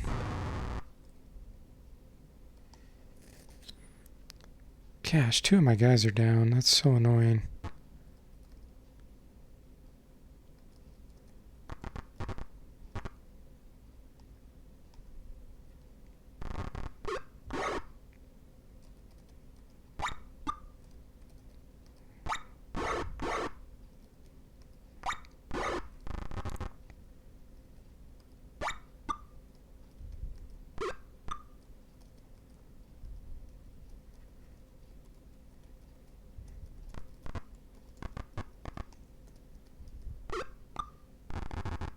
Why are they running down there? That's really weird.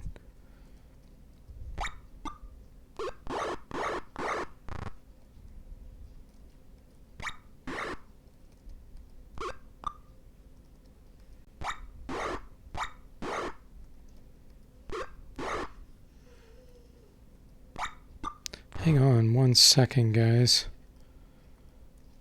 Gotta let my dog out.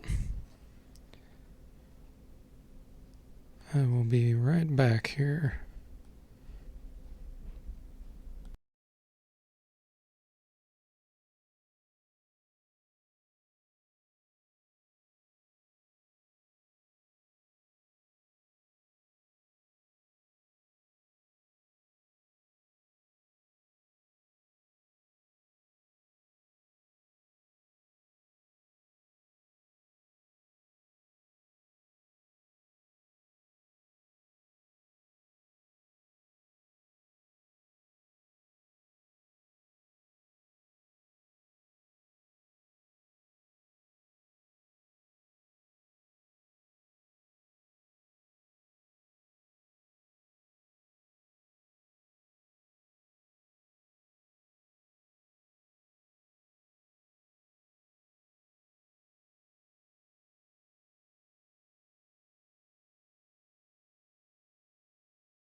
Okay, guys, we are back.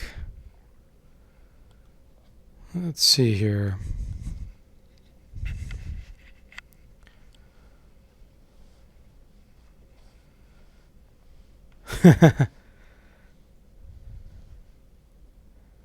Yeah, had to let my dog out and okay.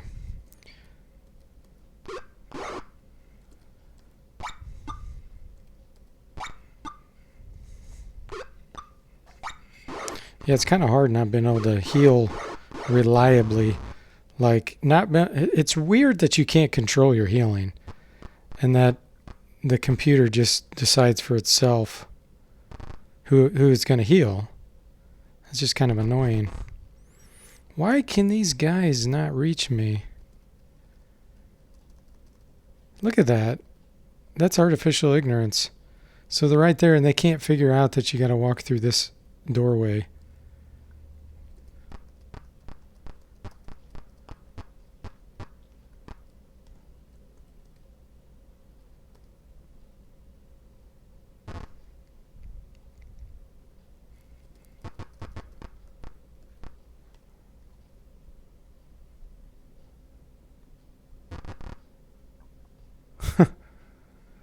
Wow, that's some bad AI.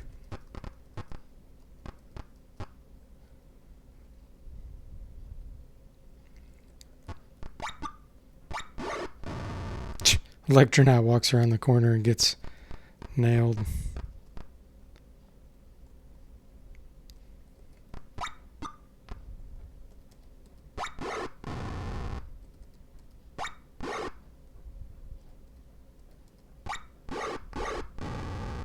Okay, there we go. Electronaut's still down. Yeah, see, you don't get to control who gets healed. That's just really weird to me.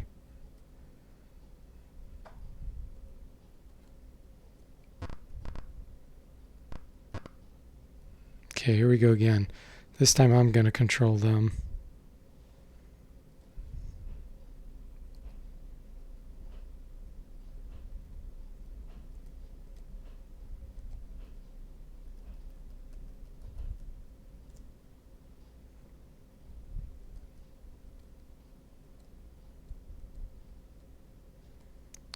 Oh, it's his turn. Okay.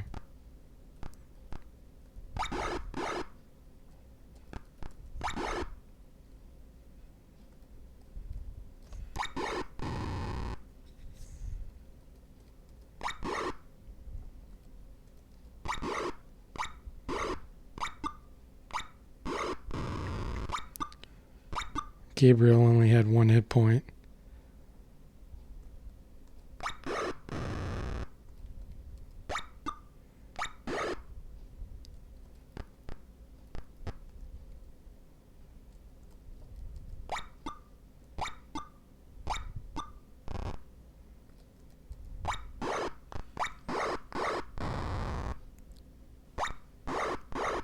Man, these guys.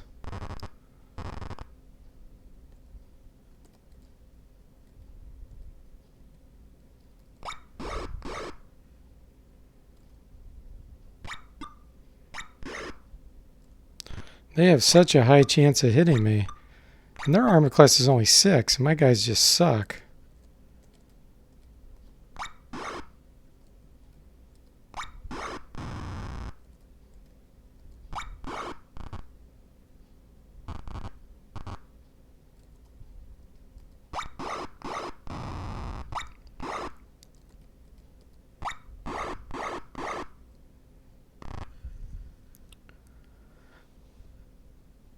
Yeah, it is weird that you can't control the healing.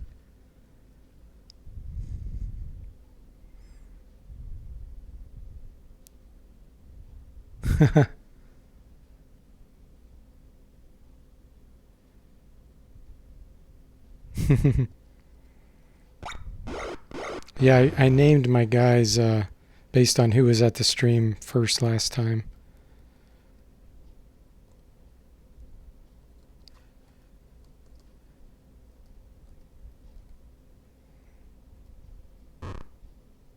Okay, it looks like they're not going to come toward me. Let's walk out here.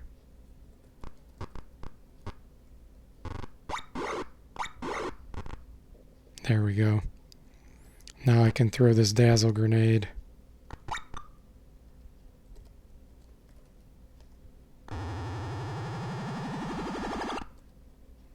Oops, I hit guard. I didn't mean to guard.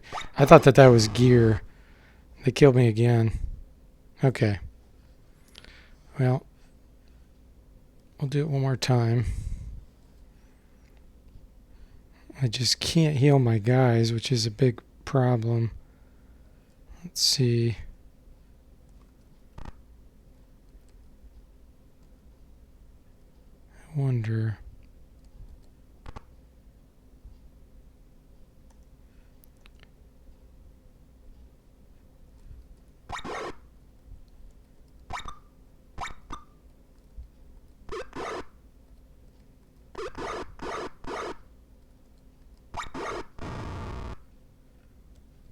Oh, thanks, Mistiff. Appreciate that. Thanks for that donation. That's nice of you. It's a little moral support, huh? Yeah, it's just really weird that I can't control the healing. And, of course, you have no way of healing your guys outside combat. So it's almost like I should find an easy fight just so I can use my bandage ability after the fight. Before that big fight. And there goes Gabriel down again. Ugh.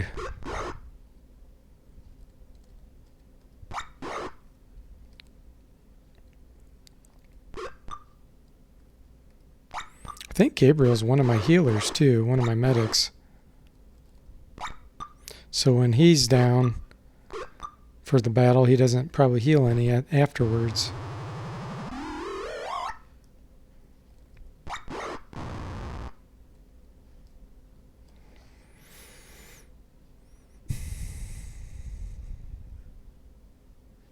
It says he healed himself. Okay. Let's get this dazzle grenade.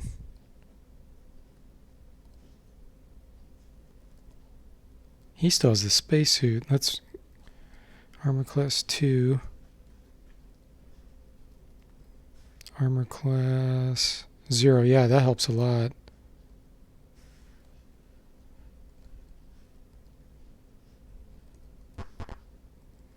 I'm going to go out this direction. Maybe there'll be less battles.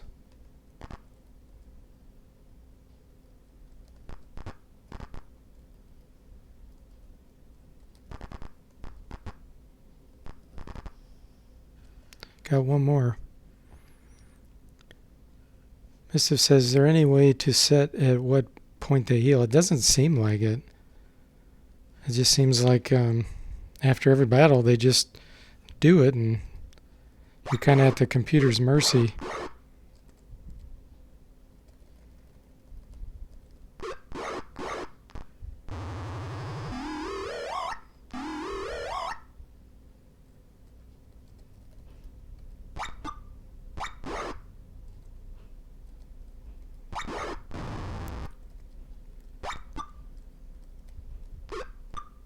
At least I can do focus fire. That's about the only thing I can control here. That'll do a lot better than what the computer would do. Okay, that's it. So now I'll get some more healing in here. Then I'm going to save the game.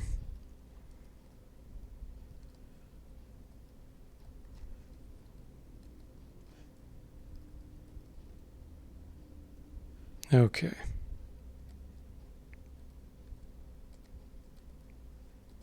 Now I'm at full health.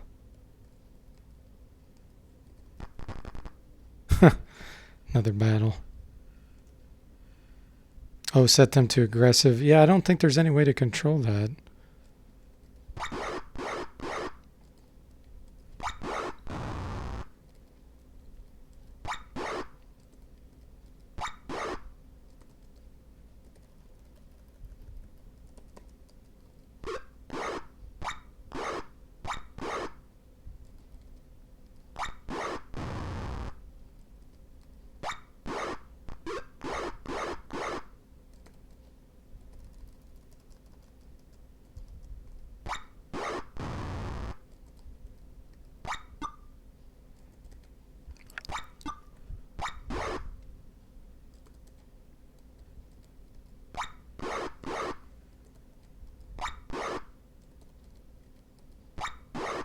There we go.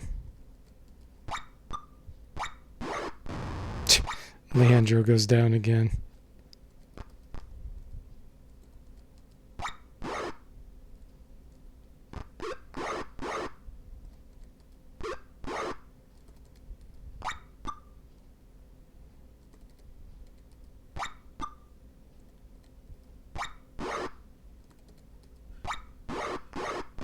Okay. Sweet.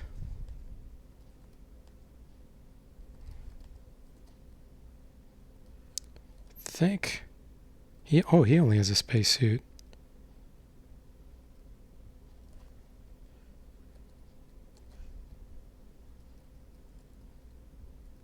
There, I gave my guys, I split up the dazzle grenades, so that should help a lot. And I'm at full health, so this should work this time.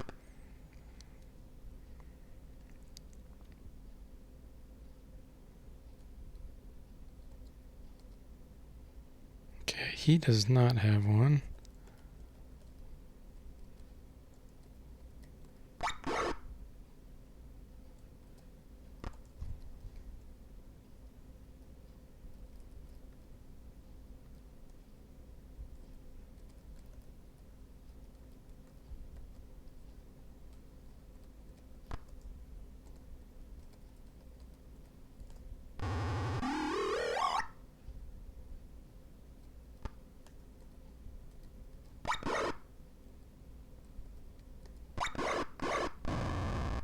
Okay, one down.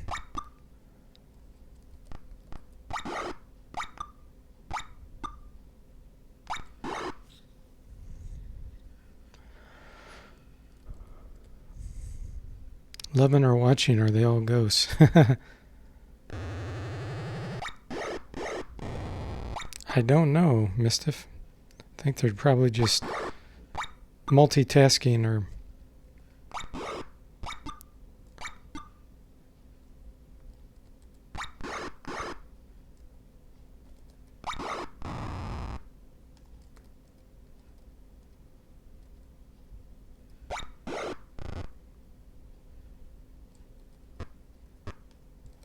Oh, I do not like that. The G is for guarding instead of gear, but when you go in the menu, then it's gear. So I always hit the wrong button.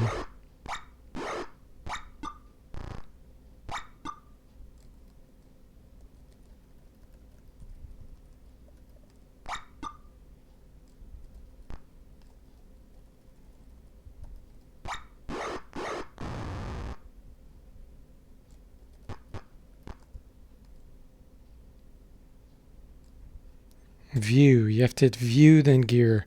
You can't just do use item.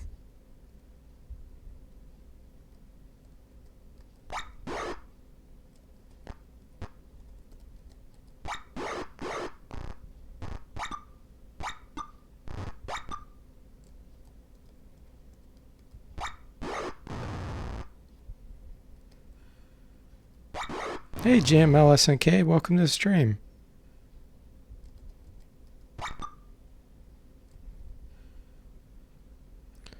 Some people just like to listen or watch in the background. Yeah, I think a lot of people do that.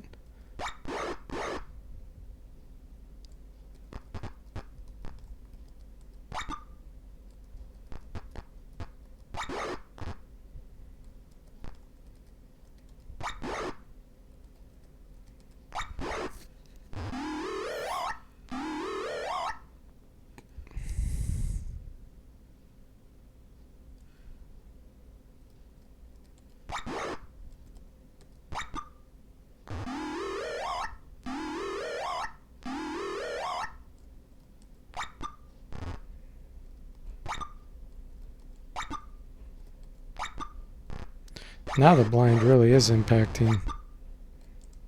I need to spread my guys out more.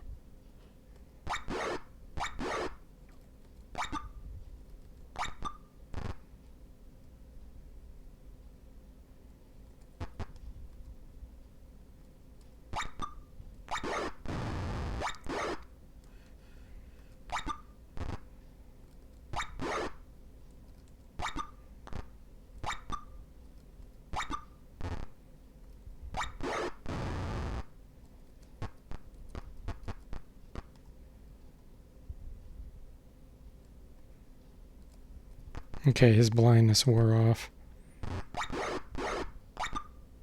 There we go. Finally, okay. Look at all my guys that are down, though. That's crazy. Another smart suit. I think everybody has a smart suit now. Yep.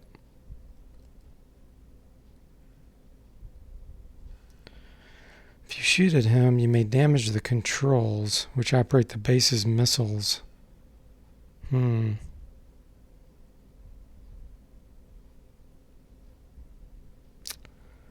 don't know what to do here. Shoot, charge, or take cover. He's firing at me.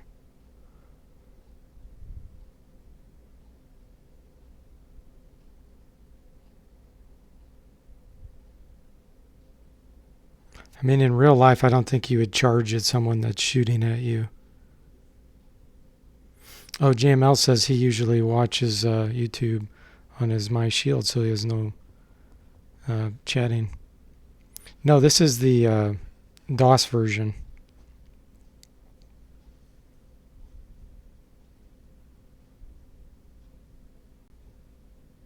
Yeah, I'm a software developer, and I just teach cybersecurity on the side with through one of the universities here. I'm going to shoot. Okay. Let's have Eric do the shooting. The shot goes awry and strikes the panel. Sparks fly and smoke begins to rise. Another shot will destroy it. Fine, we're going to charge.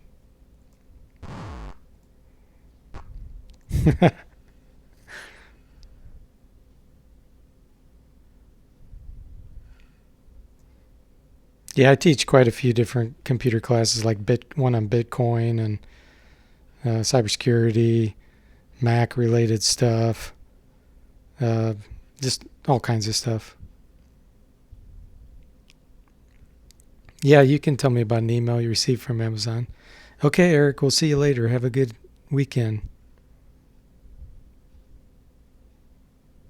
It's too long, hard to break up. See what else says.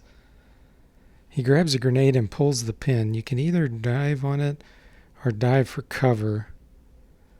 Oh gosh, my guys are almost dead. I can't jump on a grenade. Cover. The world explodes around you. The entire party is killed. I didn't have enough hit points to jump on top of a grenade. It would have killed one of my party members. Okay, enough Buck Rogers. Oh, that's funny.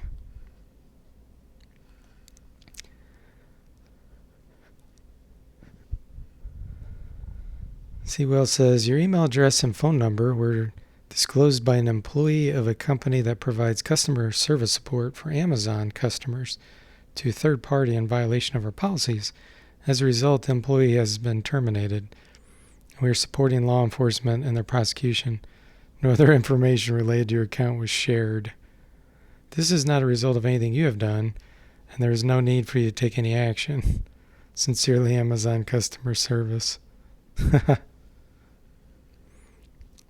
Yeah, you don't know if that was true or not. If you look at the raw email and see what IP address the email was sent from, it may give you a clue as to whether that was authentic or not. Because sometimes there's spam that's not really true. It's possible that it's legit, but that may not be legit too. Missive says he hates Macs. He used to be a Mac tech for a living at Micro Mac Warehouse. JML says, remember to set your clocks back tonight if you're in North America. Hey, Shadow President, welcome to the stream. You just joined and heard you say, Daryl, that I teach cybersecurity. Love to chat privately sometime. Some issues you've been having. It's been a little NES mouse peripheral. Yeah, you could send me an email, Shadow President. If you go to my About page on YouTube, and click Contact Me for Business or whatever, then There's a email address on there. Seawell called them, verified it's real. Well, that's unfortunate. Yeah, there's so much information being stolen and shared. You know, it pretty much screwed. So Percival's going to be getting a new gaming desktop that'll be a PC. That's cool.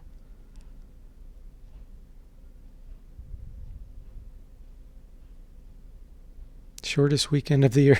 Yeah, that's true.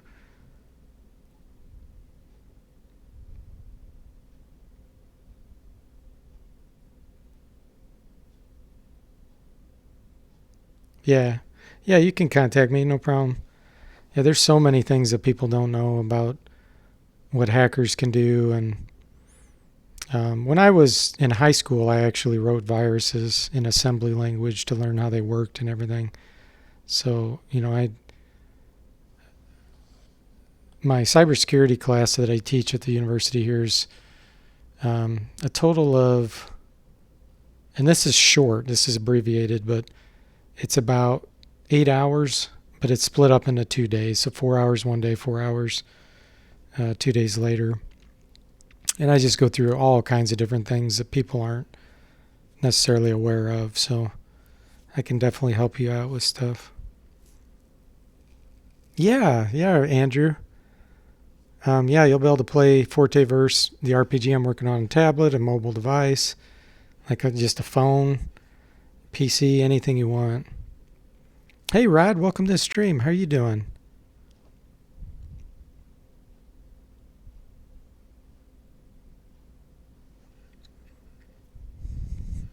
Yeah, I used to do, just to teach myself assembly back in the 80s.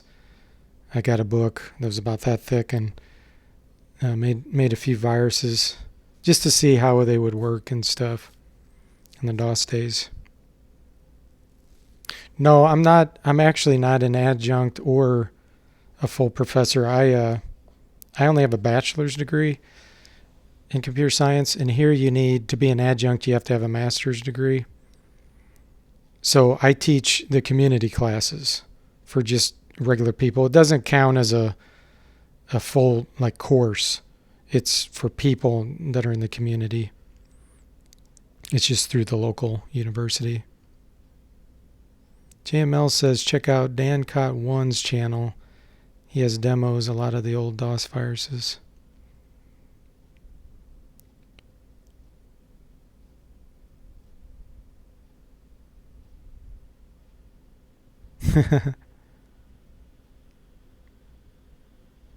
Yeah. Yep, hex editing especially is great for games.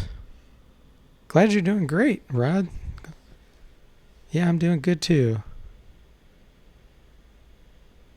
Wow, that's cool.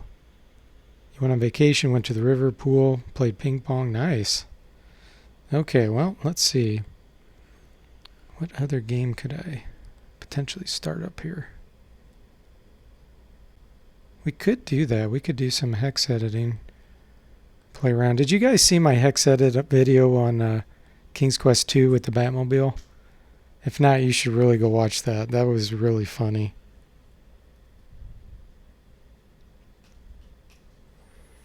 Let's hex edit some Sierra game. Those are always fun to mess around with.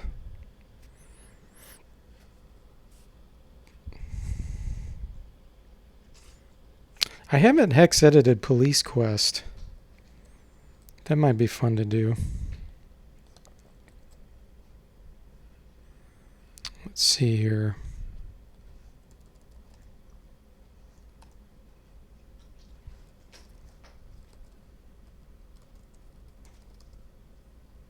I'm going to have to exit DOSBox and go back in.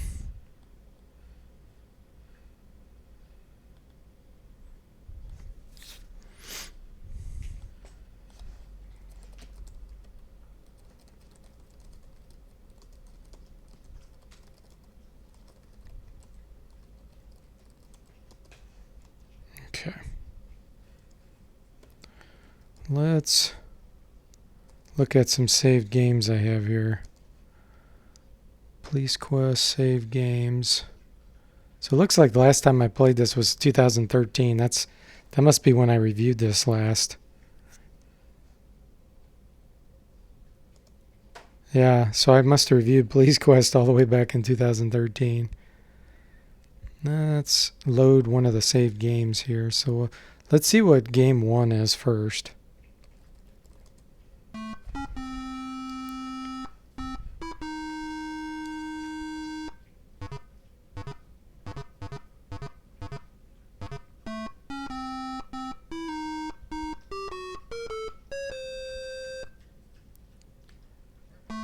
Rod says, how do you call it in English when you go to a house in the woods or mountains? Field trip, road trip, we call it ir al campo, which translates to going to the field. There's all kinds of ways you could say that, probably. Like,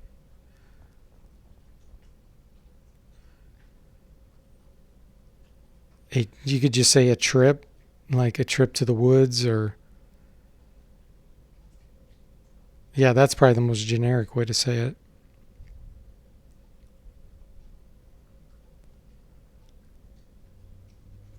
Oh, Leisure Suit Larry. Yeah, that'd be a funny one. Bard's Tale hex editing. I actually did that. I don't know how long ago it was. A month ago or so. I don't know if you can find that video, but yeah, I hex edited Bard's Tale, and it had some really weird results with pictures and stuff, and made a monk like be really high level where his armor class was super low. So yeah, if you can find that video, look for hex editing. I have a playlist on my main channel, and hex editing, it's probably in that list. Yeah, you're right, Rod. Okay, so let's load one of these games. Let's see, restores a saved game. And let's do something really goofy. Let's see what After Gunman is. So that was Police Quest 1. Let's see if we can get into the cell with one of those guys back there. How about that? Let's see if we can get in the cell. Is that a woman there? The jailer works here.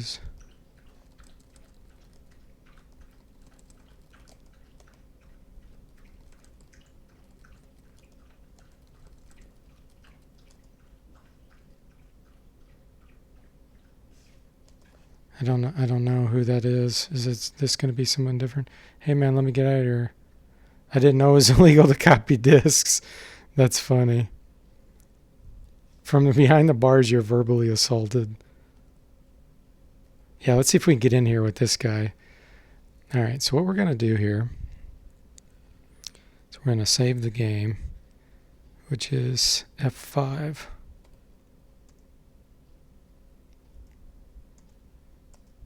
Okay, now we're going to move up just a tiny bit.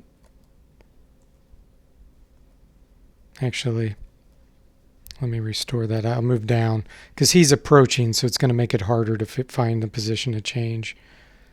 So let's restore. Okay, so we're going to go down and then up a tiny bit. And we'll save this game.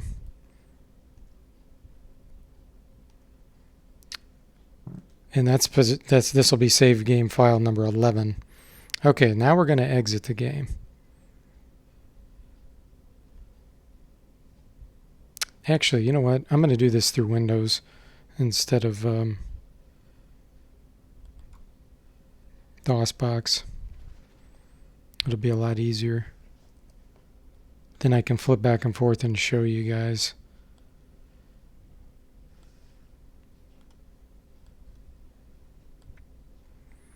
All right. Let me put my hex editor in the window.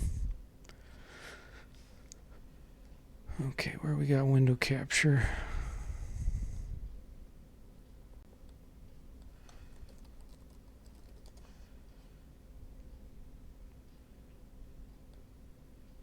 Okay. So I've got both save game files open. I'm going to flip back and forth here. And what you're going to notice is there's a few values that change, but there's some that stay the same. The one I'm looking at right now is right here. This position is changing.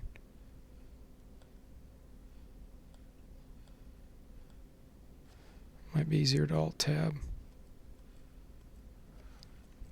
Except when it does that, which is really annoying. Yeah, it keeps flipping my position.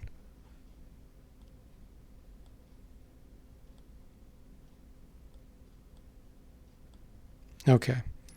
So right there, what we're going to do is try to change that. So I was up higher in the save game file 10. So this very well could be it because it's a lower number. So what I'm going to do is change it in the B game. From B, let's make it 3. Save it, and then we're going to reload that and see if that's it.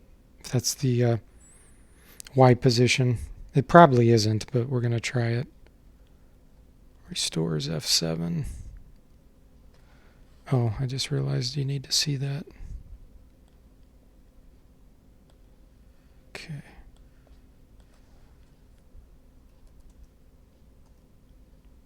Nope, that wasn't it. Okay.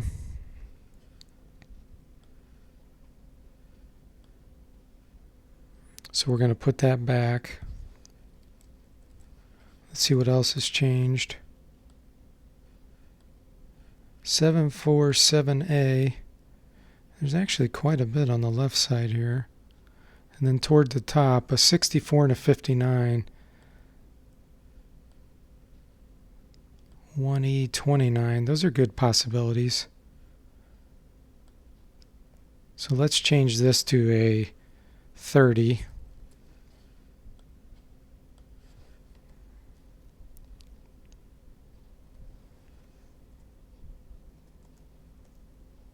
Nope, that wasn't it.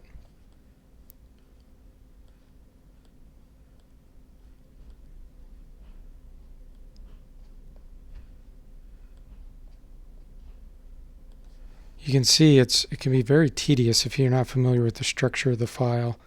Let me check chat real quick.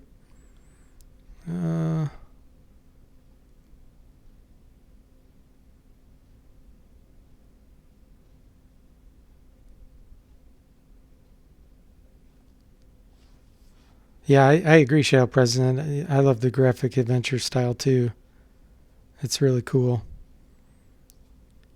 Andrew says he likes full text games but would need maps to visualize where to go. Yeah, that'd be cool too.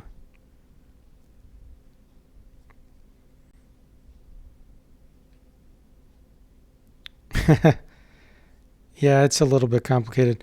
I'm hex editing Police Quest. We're going to get our guy to be in the cell with the other, with this guy here. It's just going to take me a minute. Okay, because I got to find the position where the Y is. All right, so we tried that one. That didn't work. There's a 1E, it becomes a 29. So this is the next position I'm going to try. Let's make this 1, 0.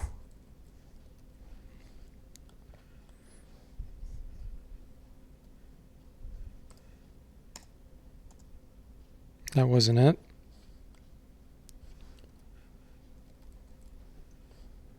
Okay. This is really hard for me to remember to flip back to the hex editing view every time. I wish there was an easier way for me to do this. Actually, you know what? Let me think about this for a minute. It'll be too small. Let me put the DOS box actually on the front and shrink it.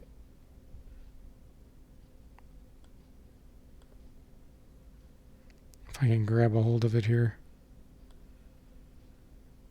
There we go. Okay. Now you'll be able to see both.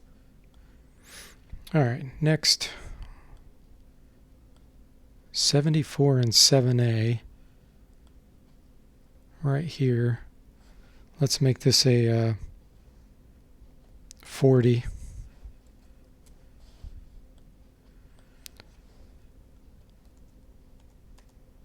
Nope.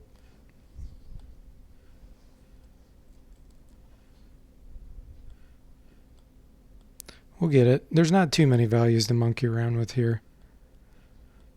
We've pretty much exhausted most of them up here. I do see a 29 and a 1E.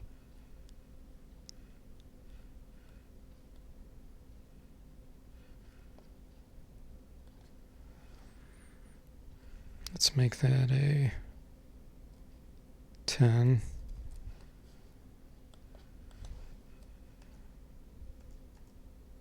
Nope, okay.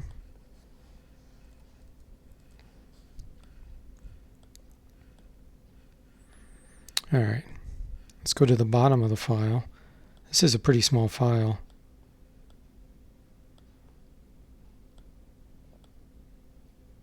Let's get our cursor position.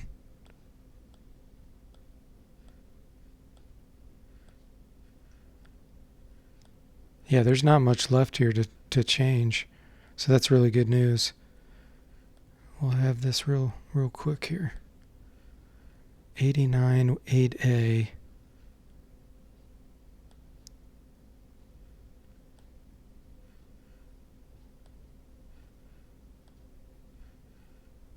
Let's do that one. Let's make this a 60.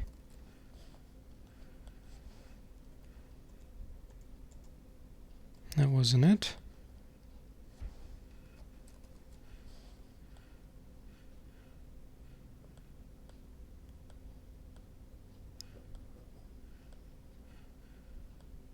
C7, C5.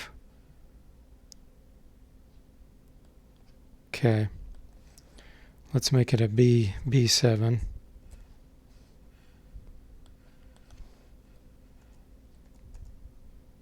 That wasn't it either.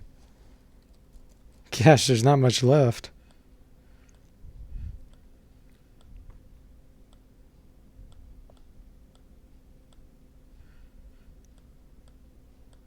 Okay.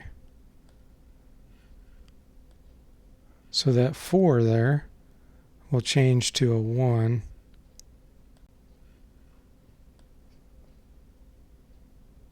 All right, it's a 2 right now. Change it to a 1. That wasn't it.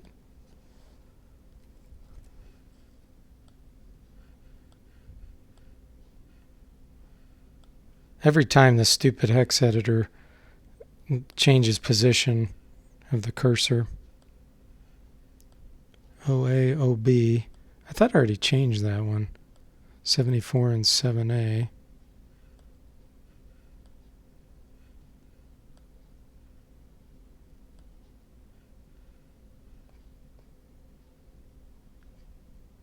Pretty sure I already tried this.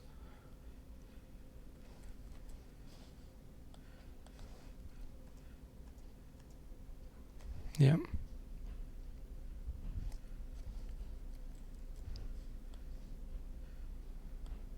And then that 7A, I'm pretty sure I already tried that too.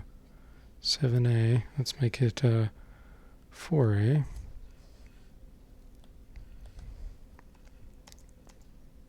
There we go. All right, so we are now inside the jail cell, but you can see it's kind of glitched out. Let me bring up the chat here real quick and readjust so you can see.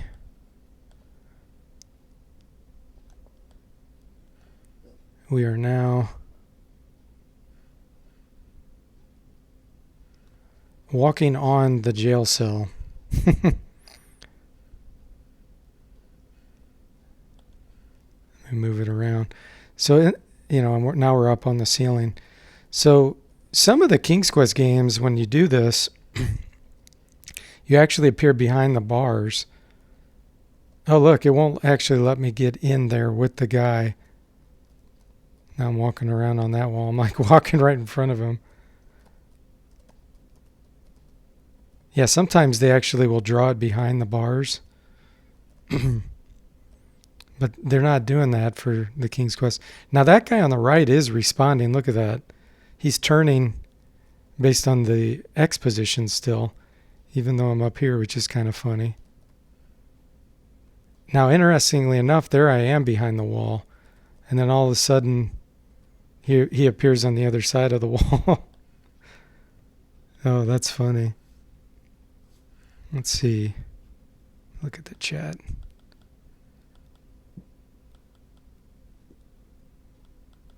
Yeah, that is funny. Hacking police quests. Oh, the irony.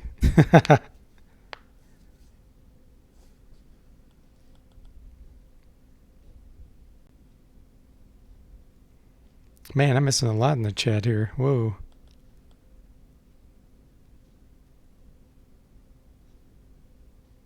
Oh, yeah, I had my own BBS Mistiff. And when I was in high school. My name was the Immortal.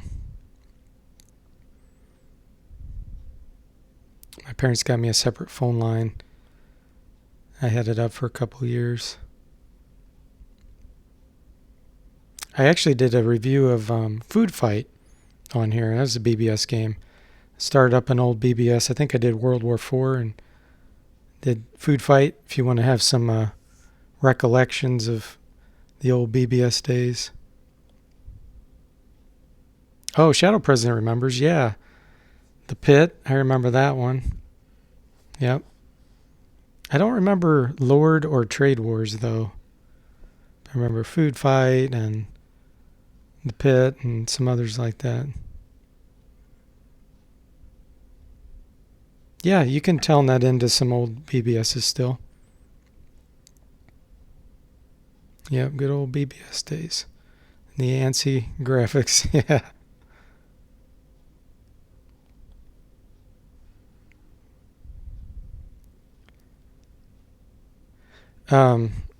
You could, yeah, Rod, you could have played a game on a public computer. But a lot of people would just dial up from their house into a BBS, like a local BBS, so it wasn't long distance. Mistiff said he used Infinity BBS software. I never used Infinity. I tried Renegade, World War IV.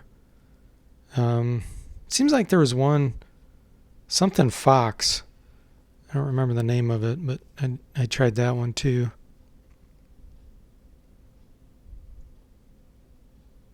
Oh, BBS stands for Bulletin Board System. It was before the internet. You would actually dial into someone's specific server.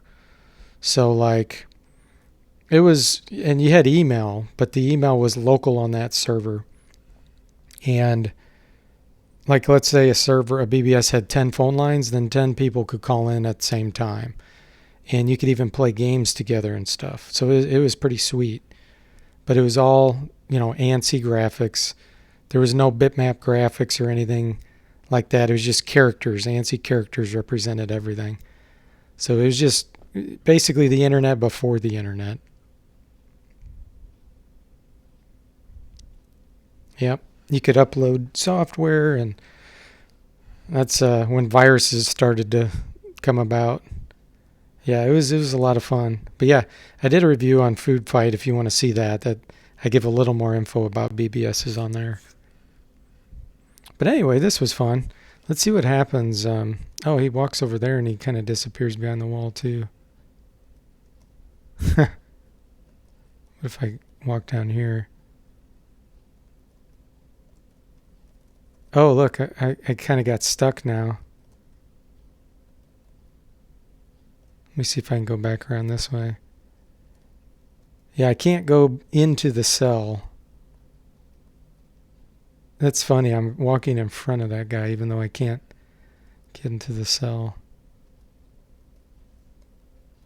You get into some quirky things when you hack the Sierra games like this.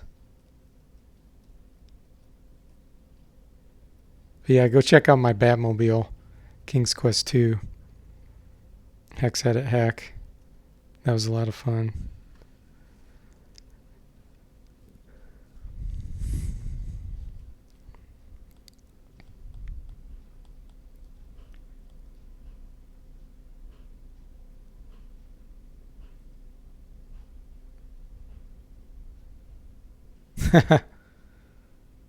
Shadow President used phone card access codes to dial up wear boards. That's pretty funny, man. You're pretty brave. So yeah, you could have gotten a lot of trouble back then for that. No, I have not seen the TV series called Halt and Catch Fire.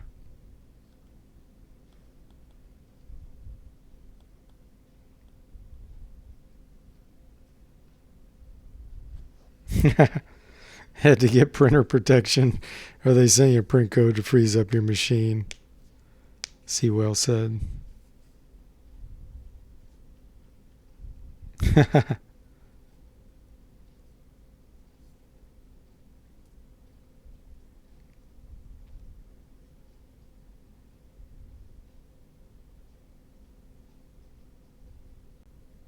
Well, Mistiff, sounds like you could probably learn how to do that yourself. I mean, if you did assembly language before, you should very easily be able to do any kind of web development. It's a lot easier than assembly. I hacked Police Quest Fish Mix, and I'm walking up on the wall. I got seeing behind this cell here. It's acting kind of weird. Look at that. So that's interesting. So I'm walking behind some of these cells. Like this one I'm not behind. Look at that. That's very random. So I'm in front of the bars here. And then when you go on this right side, I'm behind the bars. And then here I'm in front of the bars again.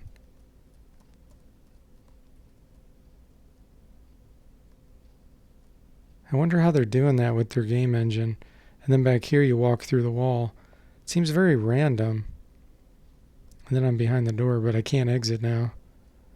Because the exit would be like right there where I'm at. It would trigger going to the next screen. Now you see me? Now you don't.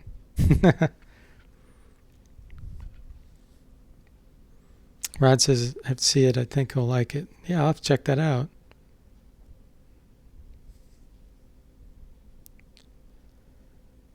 JML says he got banned from this BBS for blowing up a bunch of ports in their trademark 2002 game.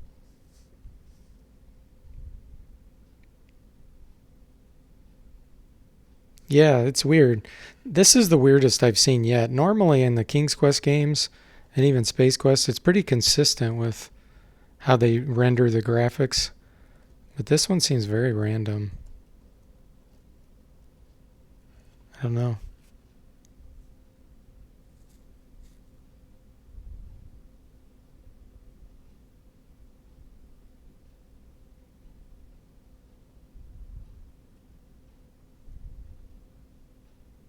Oh, that's cool, Rod. Yeah, that'd be a good class where you learn the basics of analog and digital communication codes and protocols. Yeah, that'd be a good class for you. No one remembers RIP graphics, remote imaging protocol. I remember PC Anywhere and how it would send basically screenshots, but I don't know if it used RIP protocol or not.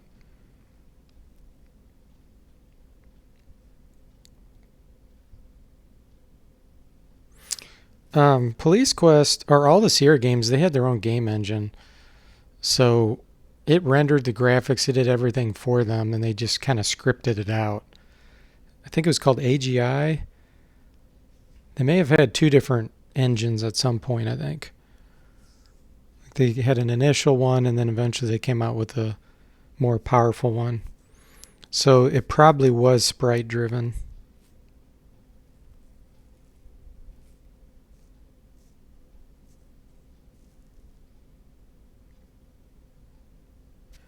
Okay, guys. I don't know what else I can do here. Let's see.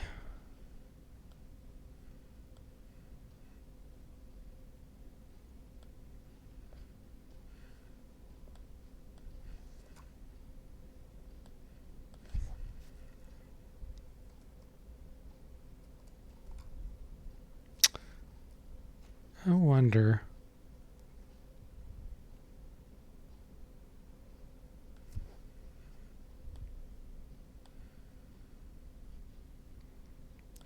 Let's look at, how about, you guys know Oregon Trail, right?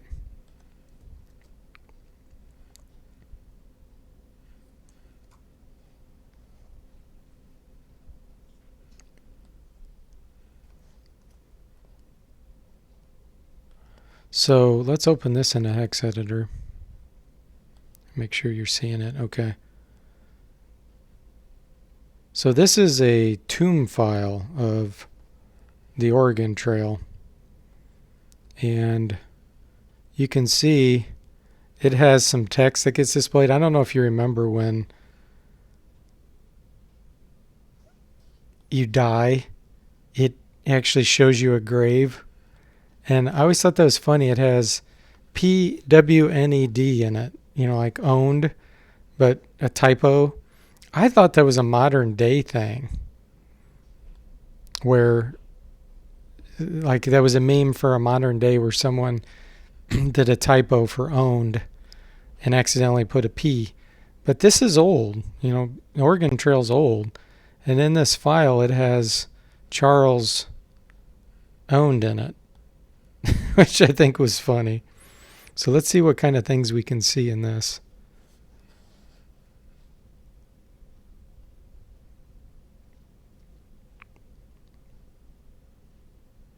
Yeah, I don't know where it originated. That's what I thought too. I thought it was more modern Shadow President, but when I'm looking in here, it's in this Oregon Trail one. So it makes me wonder if this was done a long time ago.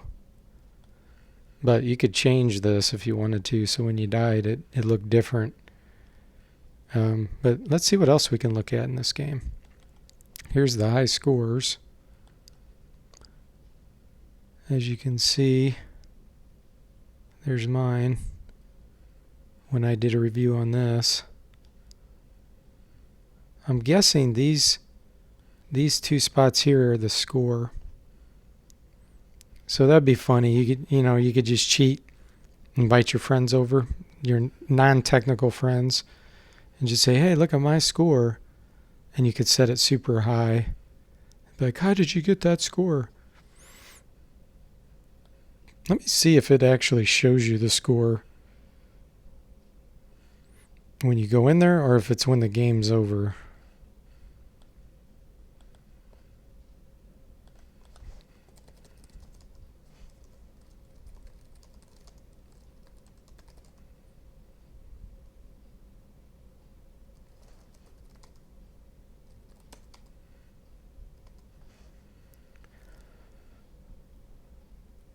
Okay, see the top 10.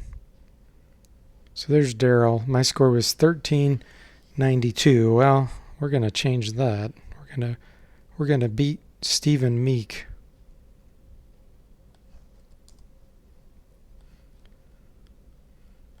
All right, Stephen Meek, you're going down.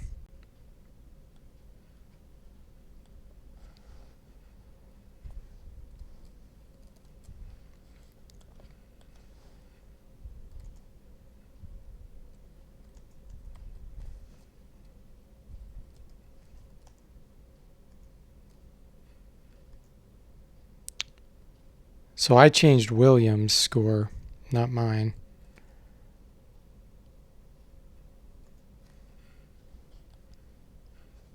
So mine must be to the right.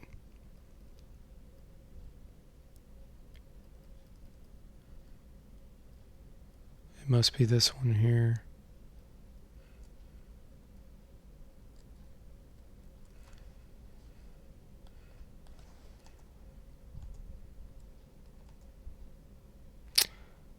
There's my score now. I didn't change Williams' back, evidently. Let me change his back. Let's see how high we can get it.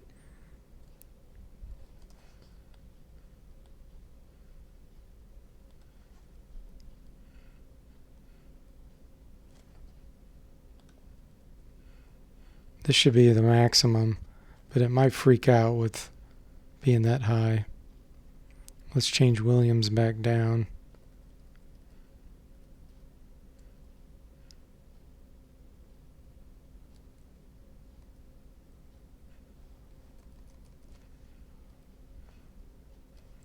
Okay, there we go.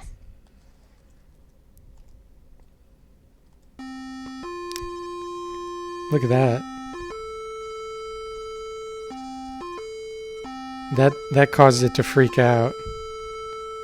And it actually started playing music, which is really weird. And it put special characters down there. Please report this error, runtime error. Okay. I thought that would freak it out with it being that high. Let's make it 50. Let's see if it can handle that. Can't handle that either. It might be the FF that I have right here. Let's set that back.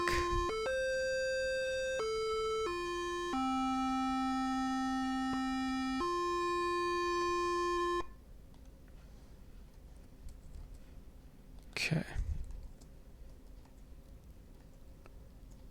There we go. All right, that's more like it. Now my score's 20,000. Let me check the chat here.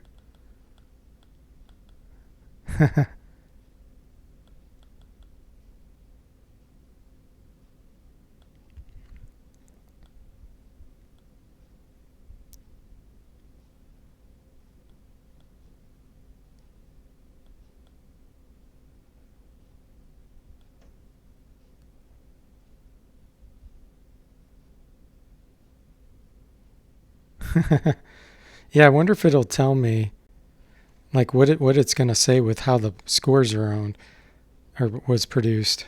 That'll be interesting.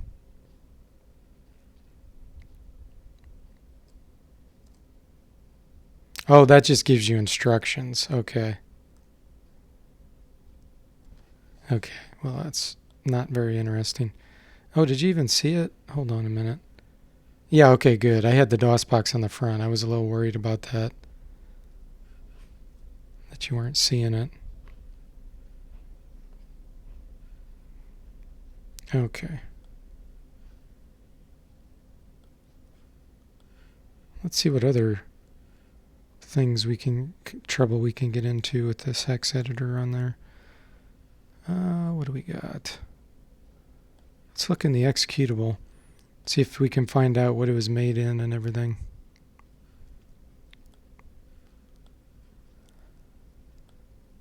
You may travel. Looks like they're using some kind of compression in here, because some of the text shows up and then some isn't, some doesn't.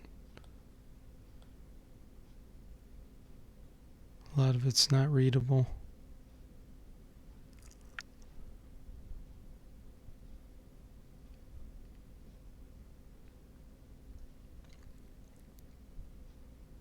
Yeah, they use some kind of compression. It's just funny that you can read just the first few words there. They probably use what's called Huffman compression. All right, PCL. Let's see. That's probably the graphics. Some of the graphics for the game. Genus Programming. Oh, it's a library. PCX library for drawing graphics. Supplies PCC.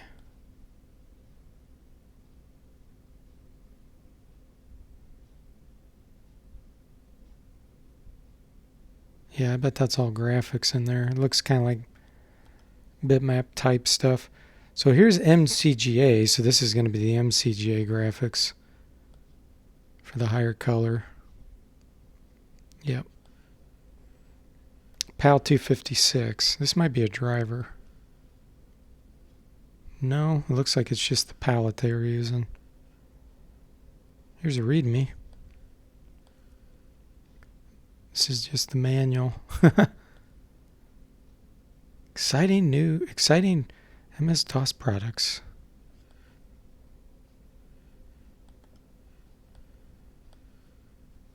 Here we go. Here's a device driver. BGI device driver for VGA. 1988. Borland. So there used to be a company called Borland that produced a lot. And it shows the mode 320 by 200 pixels. Small device driver.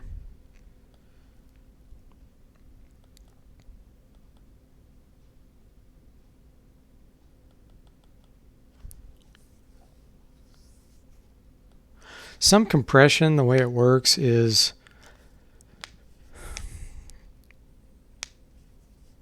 part of the data is in what's called a dictionary, and it has like adaptive learning, so it starts out with not compressing much at all, and then it will reproduce the original text or the original values based on the decompression process, requiring some of them to be uncompressed at first. So that's probably what's going on.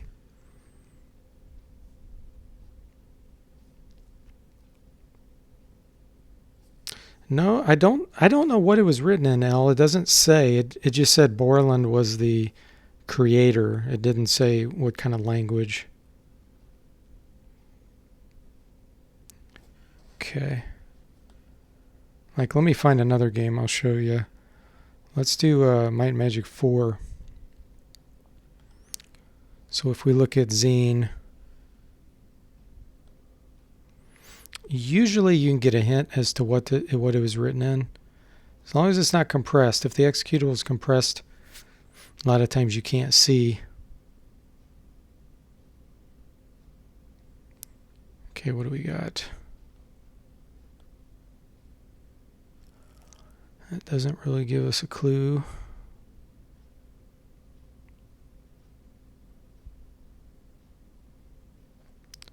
So this was written in C++, and it was written, or the compiler they used was by the company called Borland. So C++ was the language here. So now you know Might and Magic 4 was written in C++.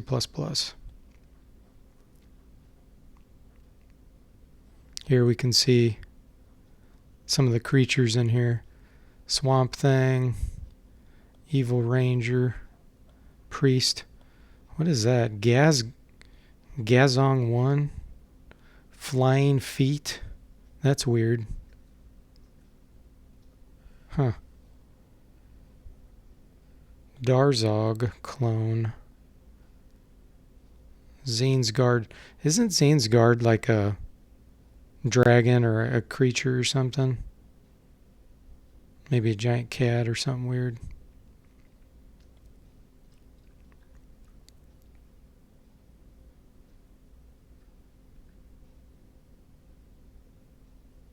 Okay, let's see.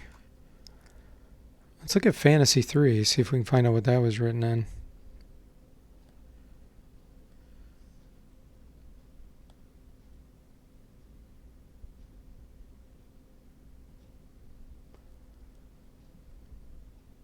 There we go, let's see.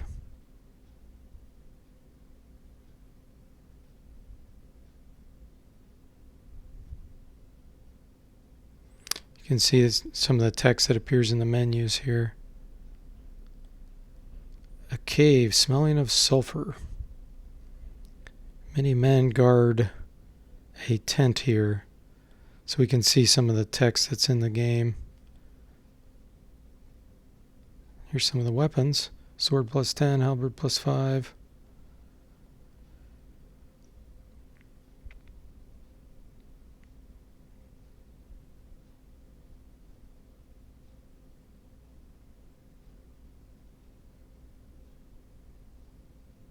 Usually, if a game's compiled, it'll have the compiler name in there, but not always.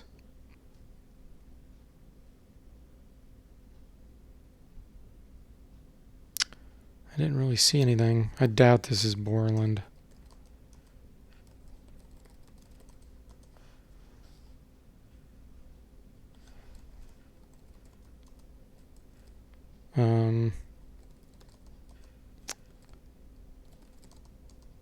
Yeah, I'm not finding any of the keywords. So this may have actually... Let me see if it loads any libraries. Does it say otherwise? It may be written in assembly.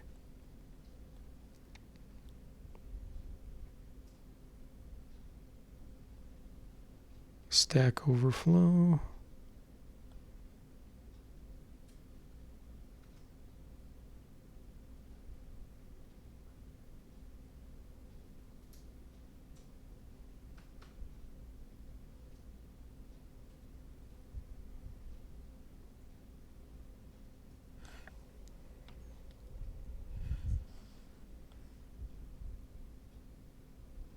Error in memory. I'm just looking for clues that I would be familiar with a certain language that would be used. Incorrect DOS version. So it requires a certain version of DOS.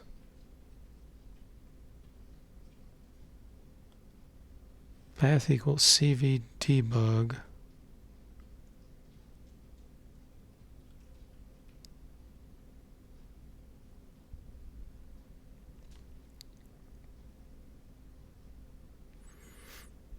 I'm not really seeing any libraries or any clues as to what this would be. So this very well may be written in assembly.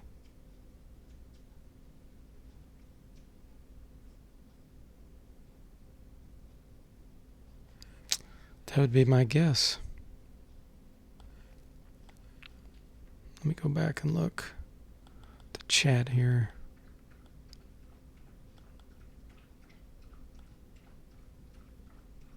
Oh, sure, no problem. Yeah, I worked on compression too when I was younger. I wanted to improve PK-zip, so I wrote kind of my own zip compression improver. So what it would do is it would prep a file and do a simple algorithm, one that's called run length encoding. But on certain files, the way I did the run length would cut it down drastically, and it would actually improve zip's compression. So I would use mine first, and then I would execute a zip compression on top of that and then get it smaller. Didn't always work, but sometimes it did.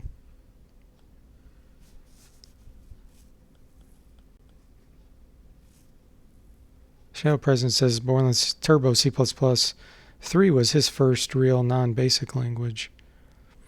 So you skipped C and went straight C++?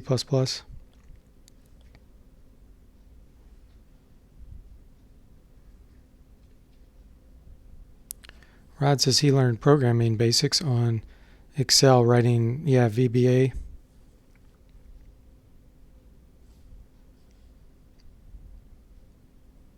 That's cool.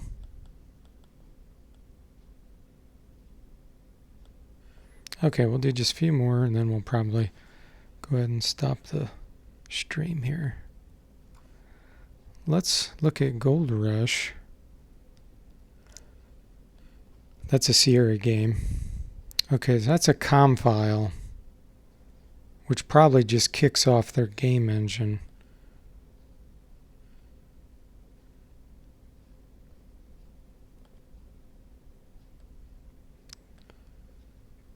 Yeah. This is their loader, which kicks off their own game engine, which was probably written in assembly language. Does it say which file? Let's see. AGI data.overlay.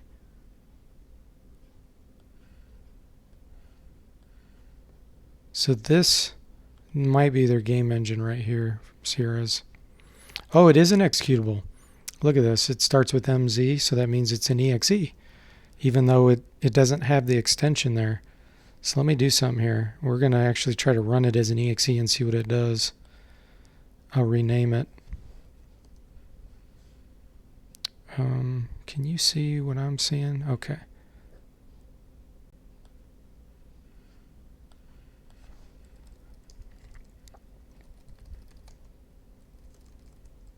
So this is really an EXE, even though it didn't have an extension. Oh yeah, look at that. So you can run that directly.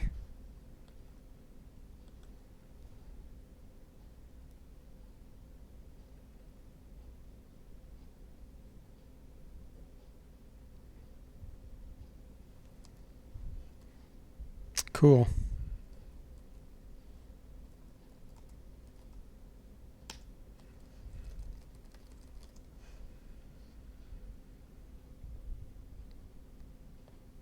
Let's go back to the hex editor. So that stands for Adventure Game Interpreter. That's what AGI is. And 1984 to 1988 is this version. The authors were Jeff Stevenson and Chris Iden. I thought Ken Williams was the one that developed it. Maybe he didn't.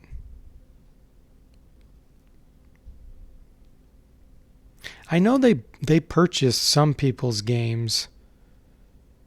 So maybe what this is the AGI file is the executable that embeds the game engine itself. So it takes for a given game, and those were the two programmers for Gold Rush. And yet Ken Williams' game engine gets embedded.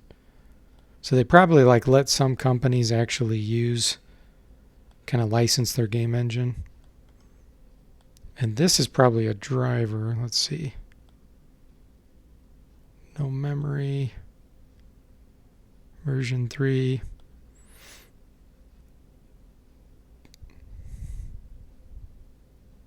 Please center your joystick. Yeah, so this is part of the game engine itself, I think. Yeah, it has some built-in things like saving games. What do you wish to call it? So that's part of the game engine. At least part of the data that gets displayed. Here's the EGA.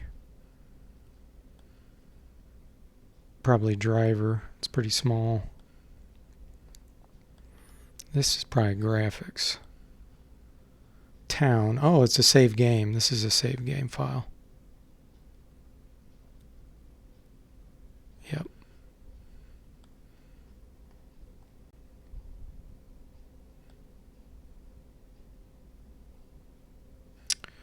Okay. Let's see.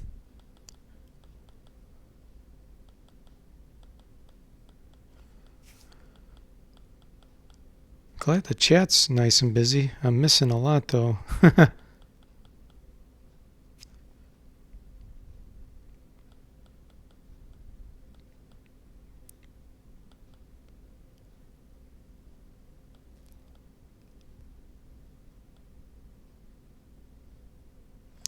Chat present says sometimes RAR and ARJ file and then PK zip it.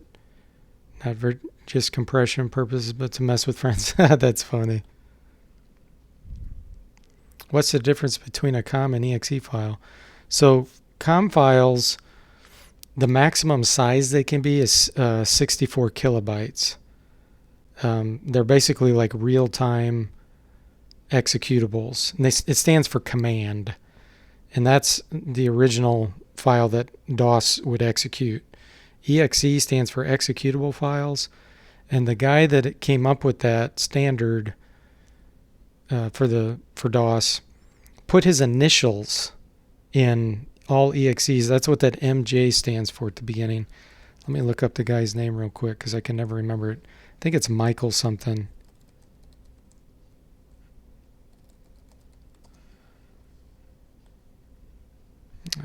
What was his name?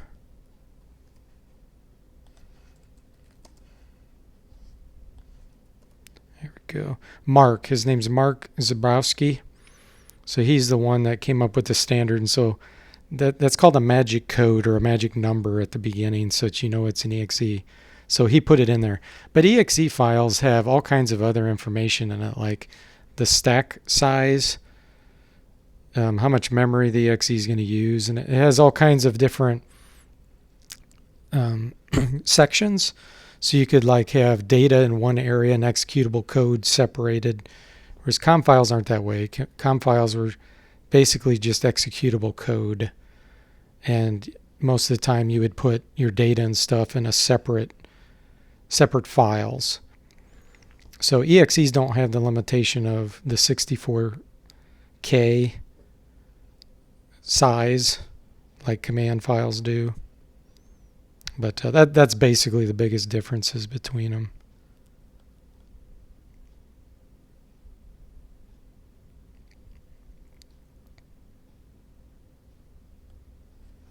Sir Percival says he learned a little bit of XML in his MA program for encoding historical text. That's cool.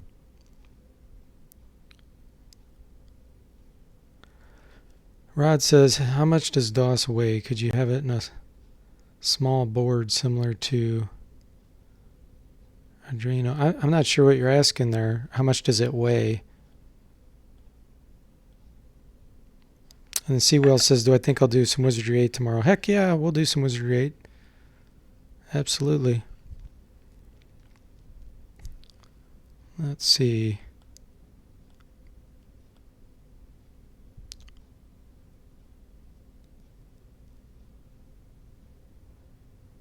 Yeah, they did get a lot of mileage out of the 16 color EGA, no doubt about it. Okay, so Rod says he really needs to do research on small boards that can run minimal text-based OS. Yeah, DOS is tiny, especially depending on what version you get.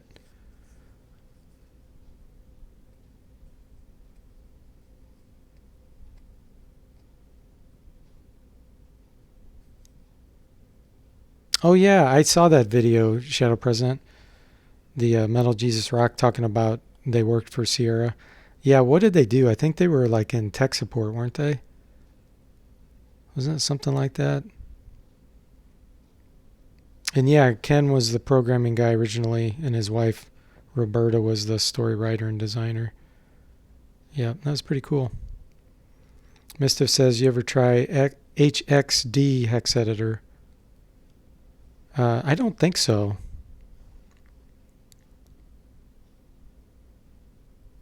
Sure, no problem.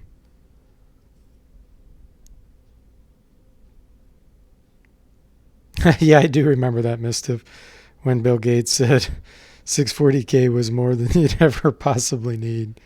Yeah, I remember that. Oh, okay. You mean how big is it in megabytes? Depends on what version of DOS you get. Like if you do DR-DOS 6.0, which is my favorite DOS, I think it's about 3 megabytes, somewhere around there. And you don't need all of it. You know, you could get just the command and executable code running in like 200K. So you don't need all of DOS in order to actually execute it.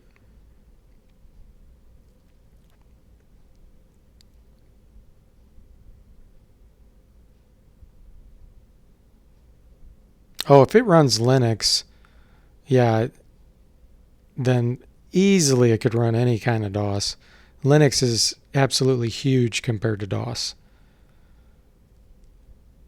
And then Windows is absolutely huge compared to Linux.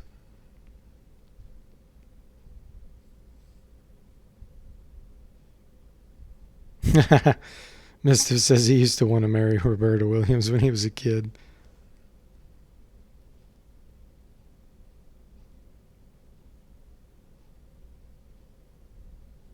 You could also use CPM or Linux version to fit on a limited board, yeah.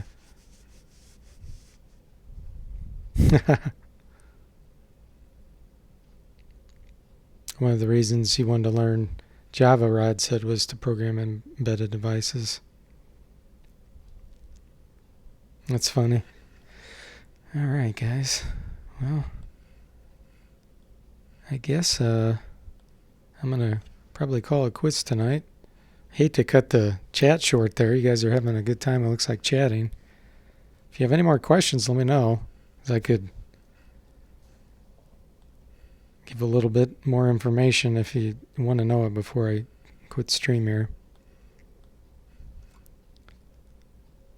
Have you guys ever looked at old magazines of like Computer Gaming World and stuff? Let's see here. Because you can download those. Those are really fun to go through.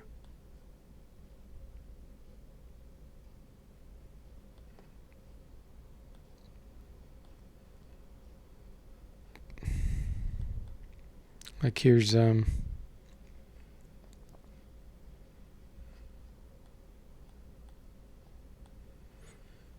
here's one. I go back through oh look, there's Wizardry 7 advertised.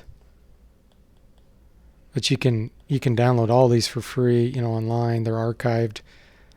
I really get a kick out of looking back at these old games, and some of the articles and what people were talking about and trying to see if their predictions were good. They're almost always wrong with their predictions, but every once in a while you see someone that has a good one, good prediction. But these are fun to go through.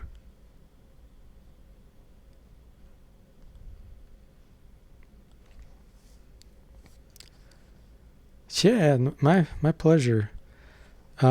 Yes, I did hex edit Wizardry 8. Go back and look at my hex edit playlist on my main page. I did a couple really interesting hex edits on Wizardry 8. I got into the treasure room that is supposedly there that you can never get into, and you'll see what happens. And then there was another area I did that too. Kind of a swamp area where you can look down and see some trees, and you'll see what happens there too. So that was a lot of fun. But yeah, I don't want to spoil anything. I'd rather you watch the video and see it. Shadow President says, do you have any suggestions on where to start learning computer security?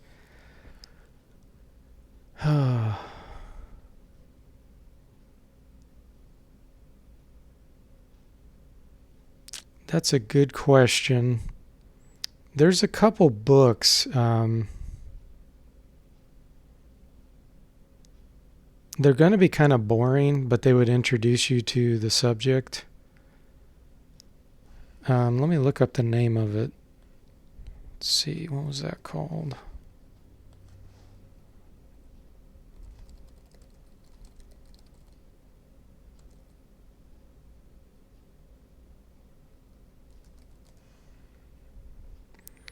Okay, so one, it'll be kind of boring, but it does have good information in it.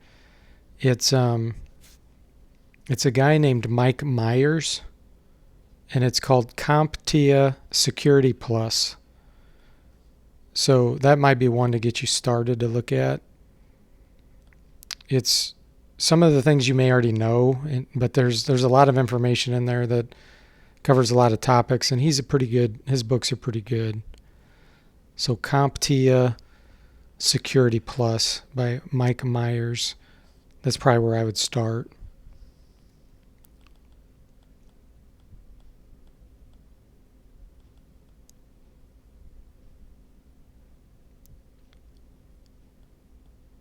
Fishmix says he's been looking over a lot of old game reviews via watching Larry Bundy Jr. channel.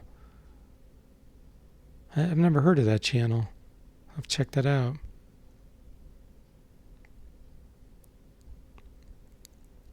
Shadow President used to buy CGW, PC Gamer, and all those. That's cool. I used to buy, what was it called? Oh, it was some kind of computing world? I don't remember the name of it now. But I didn't have much money. I wanted to save my money for games. Just have said, check that link out on DuckDuckGo I sent. Go to the top one real quick. You sent me a link.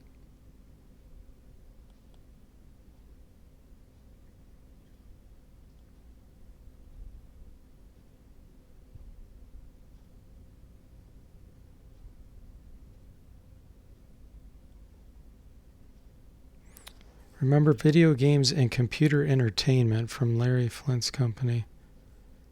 I don't think I've ever heard of that. Sir Percival says, is this the magazine which Scorpia or whatever her name is quipped at Might Magic 2? Yeah, probably. I think that is CGW. I think she wrote for that.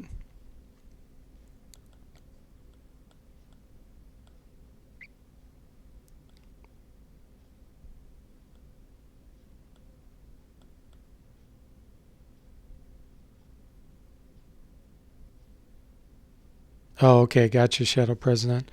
Yeah, it's tough. That's why I teach my own classes, because I'm not super satisfied with any of the sources out there. So it's like, all the things I've learned over the years on my own, I teach in the classes. You can actually, if you email me, I'll send you a link to my business website, and I have some videos on there. And I talk about a few subjects that you probably won't hear anywhere else. So, so email me. So go to my About YouTube page, find my email address there, and send me an email and tell me you're Shadow President, and I'll send you a link to my business website. I don't want to talk about my business on here. This is my gaming. But I have a few things on there that I talk about that you probably won't hear anywhere else.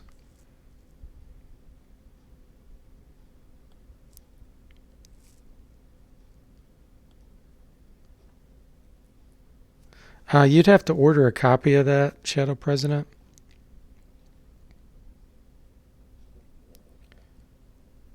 I mean, like I said, it's a lot of it is things that you don't really need to know, but it'll at least give you some concepts that you may have a few gaps in your knowledge that it would fill in.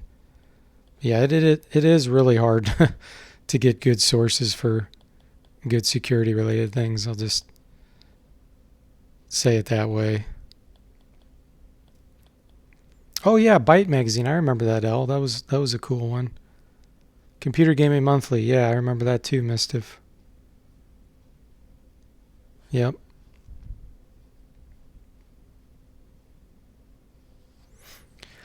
You've been more focused on physical security like lock picking and stuff. Sure. EGM. Yep, I remember EGM. Yeah, they would have demo discs. Computer Gaming World. Yep, the RPG reviewer.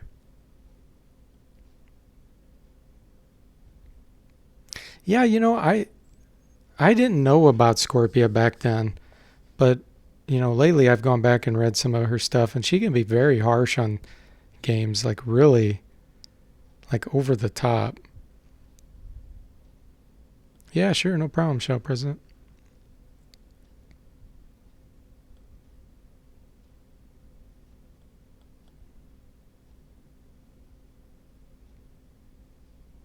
Yeah, well, have a good night, everybody.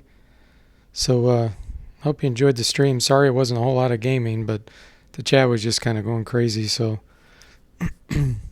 hope you guys enjoyed it. And yeah, tomorrow I'll stream again, and I'll definitely stream some Wizardry 8. I got a lot of progress to make. I'm in Arnica, and the Lord Party's doing great. So, you guys have a great evening, and I will see you next time.